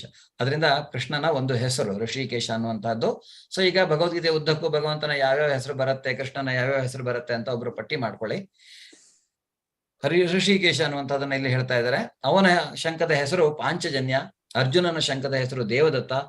ವೃಕೋದರ ಅನ್ನುವಂಥವನು ಯಾರು? ಭೀಮ. ವೃಕ ಉದರ, ಅವನು ದೊಡ್ಡ ಹೊಟ್ಟೆ ಅವನು ಅಂತ, ಹೊಟ್ಟೆ ಬಾಕ ಅಂತ ಕರಿತೀವಲ್ಲ ಭೀಮನಿಗೆ, ಬಹಳ ಊಟ ಮಾಡ್ತಾನೆ ಅಂತ. ಆದ್ರಿಂದ ವೃಕೋಧರ, ಅವನು ಭೀಮ ಊದಿದಂತ ಶಂಖದ ಹೆಸರು ಪೌಂಡ್ರ ಅನ್ನುವಂತಹದ್ದು. ಸಘೋಷೋದಾರ್ಥ ರಾಷ್ಟ್ರಾಣಾಂ ಹೃದಯಾನಿ ವ್ಯದಾರಯತ್ ನಭಶ್ಚ ಪೃಥಿವೀಂ ಚೈವ ತುಮುಲೋಭ್ಯನುನಾದಯನ್. ಹರಿ ಕೃಷ್ಣ. ಕೃಷ್ಣ. ಸುಮಿತ್ರಾ ಹರೇ ಕೃಷ್ಣ ಮಾತಾಜಿ. ಈ ಶಂಖಗಳ ನಾದದಿಂದ ತುಮುಲ ಉಂಟಾಯಿತು. ಭೂಮಿ ಮತ್ತು ಆಕಾಶಗಳಲ್ಲಿ ಪ್ರತಿಧ್ವನಿಯನ್ನು ಮಾಡುತ್ತಾ ಅದು ಕೌರವರ ಹೃದಯಗಳನ್ನು ಚೂರು ಚೂರು ಮಾಡಿತು. ಧನ್ಯವಾದಗಳು. ಧನ್ಯವಾದಗಳು ಮಾತಾಜಿ. ಸೊ ಈಗ ನೋಡಿ, ಭಗವಂತ ಸಾಕ್ಷಾತ್ ಭಗವಂತ ಶಂಖ ಓದಿದ್ದಾನೆ. ಅರ್ಜುನನು ಏನು ಕಡಿಮೆ ಅಲ್ಲ, ಅವನ ನೀವು ಹೇಳಿದಾಗೇನೆ ಅವನು ಕೃಷ್ಣನ ಅಂಶನೇ. ಸೊ ಆದ್ರೂ ಅವರಿಬ್ರು ಭೀಮನು ಸಹಿತ ಭಗವಂತನ ಅನನ್ಯ ಭಕ್ತ. ಎಲ್ಲಾ ಪಾಂಡವರಲ್ಲಿ ಅತ್ಯಂತ ಶ್ರೇಷ್ಠವಾದ ಭಕ್ತ ರಿಯಲಿ ಹೇಳ್ಬೇಕಂದ್ರೆ ಭೀಮ. ಅವನು ಯಾವುದೇ ಒಂದು ಸಂದೇಹವಿಲ್ಲದೆ ಭಗವಂತನ ಇನ್ಸ್ಟ್ರಕ್ಷನ್ ಅನ್ನ ಪಾಲಿಸ್ತಾ ಇದ್ನಂತೆ. ಅವನು ಹೇಳಿದ್ಮೇಲೆ ಮಾಡು ಅಂದ್ರೆ ಹೋಗಿ ಮಾಡ್ತಾನೆ, ಏನೂ ಇಲ್ಲ. ಮತ್ತೆ ಉಲ್ಟಾ ಕ್ವಶನ್ ಕೇಳೋದಿಲ್ಲ ಅವನು ಯಾವ್ದಕ್ಕೂ. ಧರ್ಮರಾಜ ಸಹಿತ ಮಾಡೋದಿಲ್ಲ. ಅವನು ಧರ್ಮ ಎಲ್ಲ ಸರಿ ಇದೆಯಾ, ಶಾಸ್ತ್ರ ಸರಿ ಹೇಳತ್ತಾ, ಧರ್ಮ ಸರಿ ಹೇಳತ್ತಾ, ಅದ್ರ ಮೇಲೆ ಅವನು ಆಕ್ಷನ್ ಮಾಡೋನು. ಭಗವಂತ ಕೃಷ್ಣ ಮಾಡಂದ್ರೆ ಮಾಡೋದಿಲ್ಲ ಆಗಿತ್ತು ಅವನು. ಆದ್ರೆ ಭೀಮ ಹಾಗಲ್ಲ. ಅವನು ಭೀಮ ಅಂದ್ರೆ ಇಂತಹ ಒಂದು ಶಂಖವನ್ನು ಅವರು ಊದಿದಾಗ ಮೊದಲ ಸೋಲಿನ ಅನುಭವ ಕೌರವರಿಗೆ ಆಗತ್ತೆ. ಸೊ ಈಗ ಪಾಂಡವರು ಮಹಾಭಾರತ ಯುದ್ಧವನ್ನ ಗೆಲ್ತಾರೆ. ಪಾಂಡವರು ಯುದ್ಧವನ್ನ ಗೆಲ್ಲಲಿಕ್ಕೆ 9 ಕಾರಣಗಳು ನಿಜವಾಗಿ ಈ ಭಗವದ್ಗೀತೆಯಲ್ಲಿ ನಮಗೆ ಅರ್ಥ ಆಗತ್ತೆ. ಯಾಕೆ ಅವರು ಹೇಗೆ ಗೆದ್ದರು ಅನ್ನುವಂತಹದ್ದು. ಮೊದಲನೇದಾಗಿ ಅವರು ಯುದ್ಧ ಮಾಡ್ತಾ ಇರುವಂತಹ ಸ್ಥಳ ಧರ್ಮಕ್ಷೇತ್ರ. ಎರಡನೇದಾಗಿ ಈ ದೈವಿಕ ರಥ. ಯಾವುದು ದೈವಿಕ ರಥ? ಯಾರು ಹೇಳ್ತೀರಾ?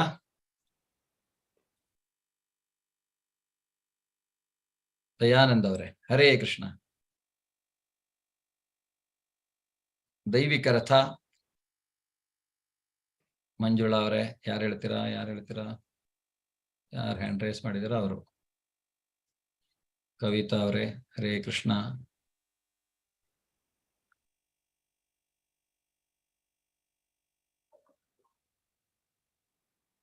ಹರೇ ಕೃಷ್ಣ ಮಾತಾಜಿ. ಕವಿತಾ ಮಾತಾಜಿ ಹೇಳಿ. ದೈವಿಕ ರಥ.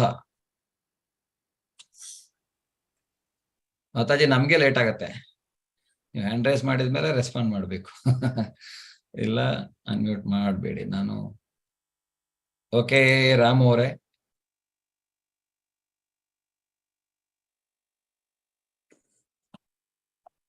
S S. ಹರೇ ಕೃಷ್ಣ ಗುರುಜಿ. ಹಾ,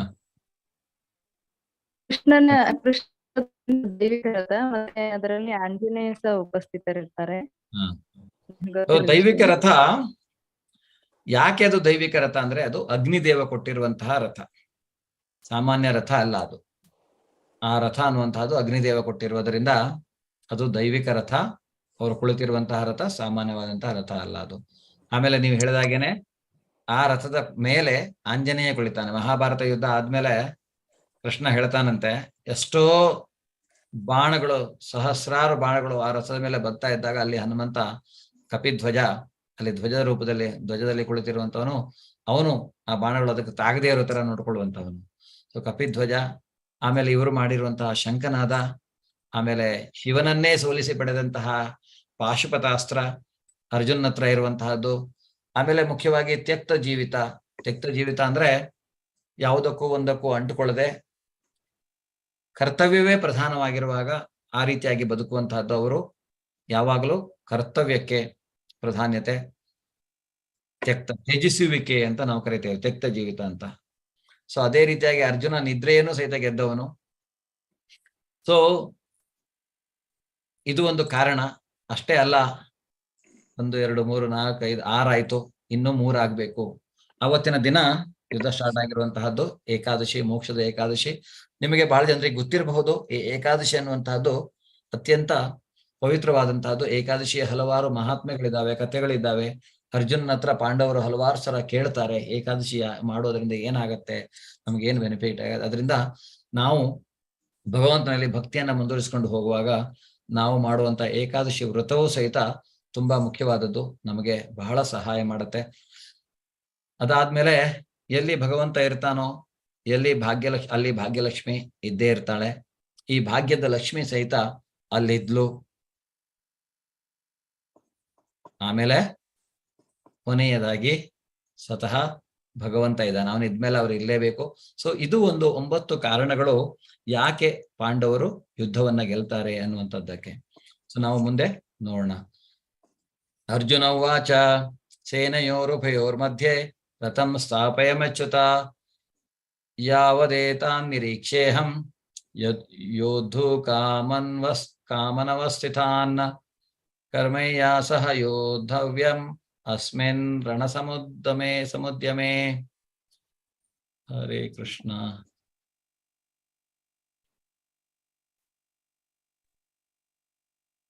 ಹಲೋ. ಓದಿ ಮಾತು ಪ್ರಭುಜಿ. ನಮಸ್ತೆ ಗುರುಜಿ. ನಮಸ್ತೆ.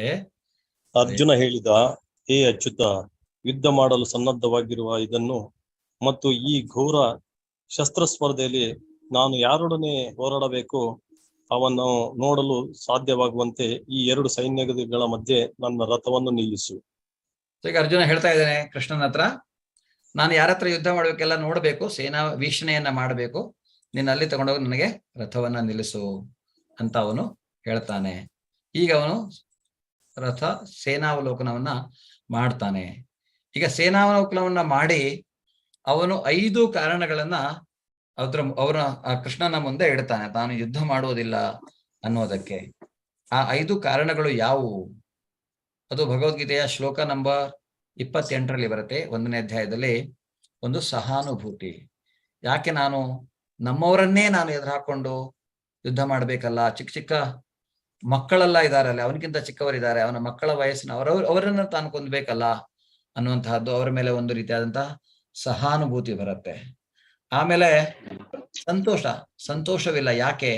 ನಾನು ತಮ್ಮವರನ್ನೇ ಕೊಂದು ಯಾವ ಸಂತೋಷ ಪಡಲಿ? ಯಾರು ಇಲ್ಲದೇ ಇದ್ಮೇಲೆ ಆ ರಾಜ್ಯವನ್ನ ಪಡೆದು ನಾನು ಏನ್ ಮಾಡ್ಲಿ? ಮ್ಯೂಟ್ ಮಾಡಿ ಪ್ರಭುಜಿ. ಓಕೆ, ಆ ರಾಜ್ಯವನ್ನ ಪಡೆದು ನಾನು ಏನ್ ಮಾಡ್ಲಿ? ಯಾವ ಸಂತೋಷಕ್ಕಾಗಿ ನಾನು ಈ ಯುದ್ಧವನ್ನ ಮಾಡ್ಲಿ? ನನ್ ಗೆಲ್ಲೋದ್ರಿಂದ ಏನು ಪ್ರಯೋಜನ ಇದೆ? ಯಾವ ಸಂತೋಷ ಸಿಗತ್ತೆ ನನಗೆ?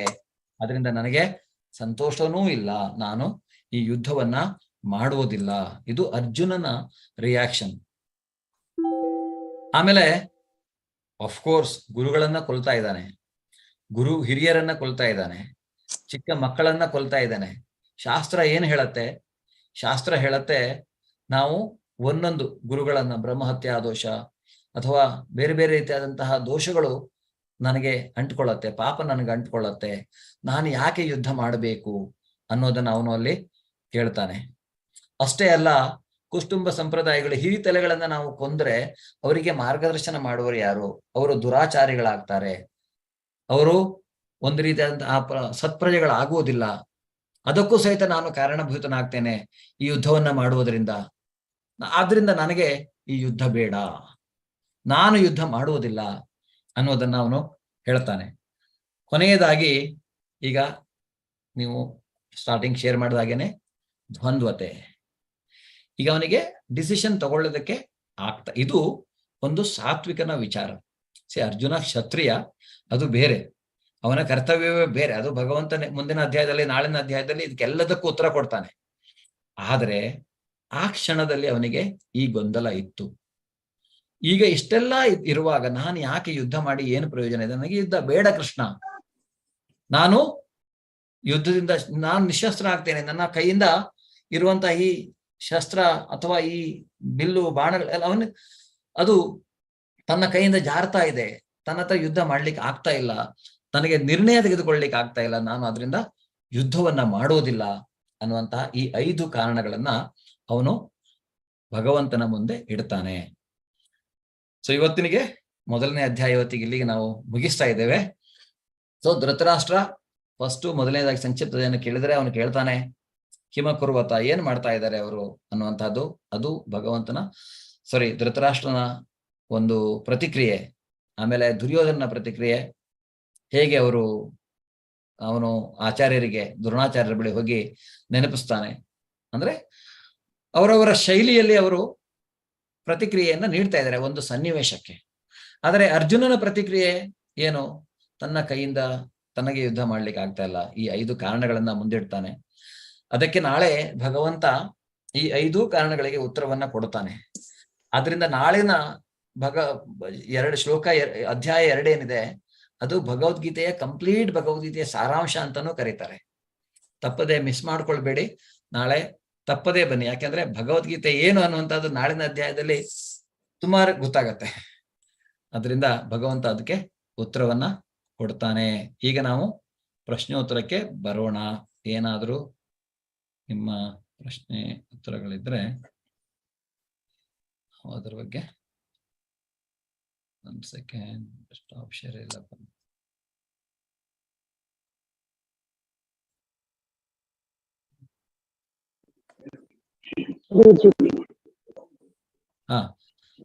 ಈಗ ಎಲ್ಲರಿಗೂ ಅನ್ಮ್ಯೂಟ್ ಮಾಡುವ. ನಿಮ್ಮ ಪ್ರಶ್ನೆಗಳನ್ನ ನಾನು ಕೇಳುತ್ತೇನೆ. Second.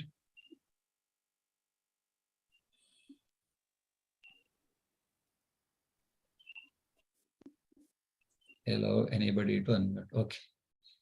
Everybody can unmute now. Hare Krishna. ಈಗ ಕೇಳಿ. ಪ್ರಭುಜಿ ಚಾಟಲ್ಲಿ ಏನಾದರೂ ಕ್ವಶನ್ಸ್ ಇದ್ರು ನಾವು ತಗೋಬಹುದು. ಪ್ಲೀಸ್ ಇವತ್ತು ಯಾರಿಗೆ ಅನ್ಮ್ಯೂಟ್ ಮಾಡಿಲ್ಲ ನಾಳೆ ಮಾಡ್ತೀನಿ. ಓಕೆ 10:30 ಆಗೋಯ್ತು, ಸಾರಿ. ಓಕೆ, ಏನಾದ್ರು ಪ್ರಶ್ನೆಗಳಿದೆಯಾ? ನೀವು ಅನ್ಮ್ಯೂಟ್ ಮಾಡ್ಬೋದು ಡೈರೆಕ್ಟ್ ಆಗಿ, ನಾನು ಅನ್ಮ್ಯೂಟ್ ಮಾಡ್ಬೇಕಂತಿಲ್ಲ. ಅಶ್ವಿನಿ ಅವರೇ,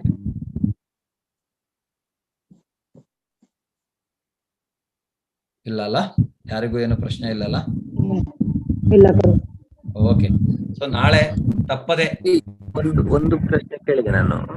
ಹಾ, ಹೇಳಿ. ನಮ್ದು ತಾಯಿ ಬೊಗಳಿದೆ, ಅದಕ್ಕೆ ನಮ್ಮ ಚಾಟಲ್ಲಿ ಬರುತ್ತೆ. 1ನೇ ಅಧ್ಯಾಯದಲ್ಲಿ 46ಕ್ಕಿಂತ ಜಾಸ್ತಿ ಶ್ಲೋಕಗಳಿವೆ, 46 ಶ್ಲೋಕಗಳು. ಅದರಲ್ಲಿ ಎಲ್ಲ ಇಂಪಾರ್ಟೆಂಟ್ ಅಲ್ವಾ, ಅಲ್ಲ ಏನ್ ಅಂತ ಗೊತ್ತಾಗ್ಲಿಲ್ಲ.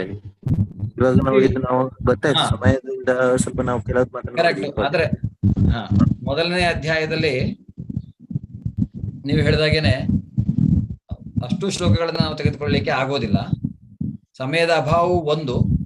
ಮತ್ತೆ ಮುಖ್ಯವಾಗಿ ನಮಗೆ ಭಗವದ್ಗೀತೆ ಮೊದಲನೇ ಅಧ್ಯಾಯದ ಸಾರಾಂಶ ಏನು ಇವಿಷ್ಟೇ. ಓಕೆ, ಮೇನ್ ಆಗಿ ಅರ್ಜುನನ ಗೊಂದಲ, ಅದನ್ನ ನಾವು ಎತ್ಕೊಳ್ತಾ ಇದ್ದೇವೆ.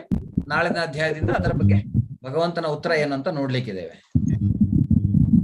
ಮತ್ತೆ ಡಿಟೇಲ್ ನೆಕ್ಸ್ಟ್ ನಮ್ದು ಲೆವೆಲ್ 2 ನಲ್ಲಿ ಡಿಟೇಲ್ ಸ್ಟಡಿ ಆಗತ್ತೆ. ಅವಾಗ ನಾವು ಶ್ಲೋಕ, ಈ ಪ್ರತಿಯೊಂದು ಶ್ಲೋಕ ಬೈ ಶ್ಲೋಕ, ಅರ್ಥ ಬೈ ಅರ್ಥ ನಾವು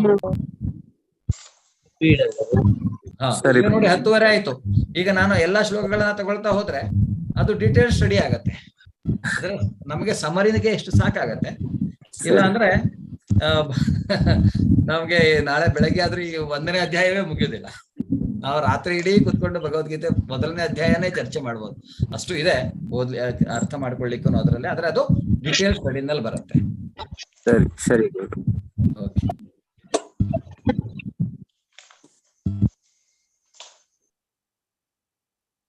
ಕೇಳಲಿಕ್ಕಿದೆ ಏನಾದ್ರು ಅಶ್ವಿನಿ ಅವರೇ? ಹರೇ ಕೃಷ್ಣ. ಇಲ್ಲ ಇಲ್ಲ. ಓಕೆ, ಓಕೆ, ಸರಿ. ಓಕೆ ಓಕೆ, ಧನ್ಯವಾದಗಳು ಎಲ್ಲರಿಗೂ. ಕಲ್ಪತರುಭ್ಯಶ್ಚ ಕೃಪಾ ಸಿಂಧುಭ್ಯೋ ಚ ಪತಿತಾನಾಂ ಪಾವನೇಭ್ಯೋ ವೈಷ್ಣವೇಭ್ಯೋ ನಮೋ ನಮಃ.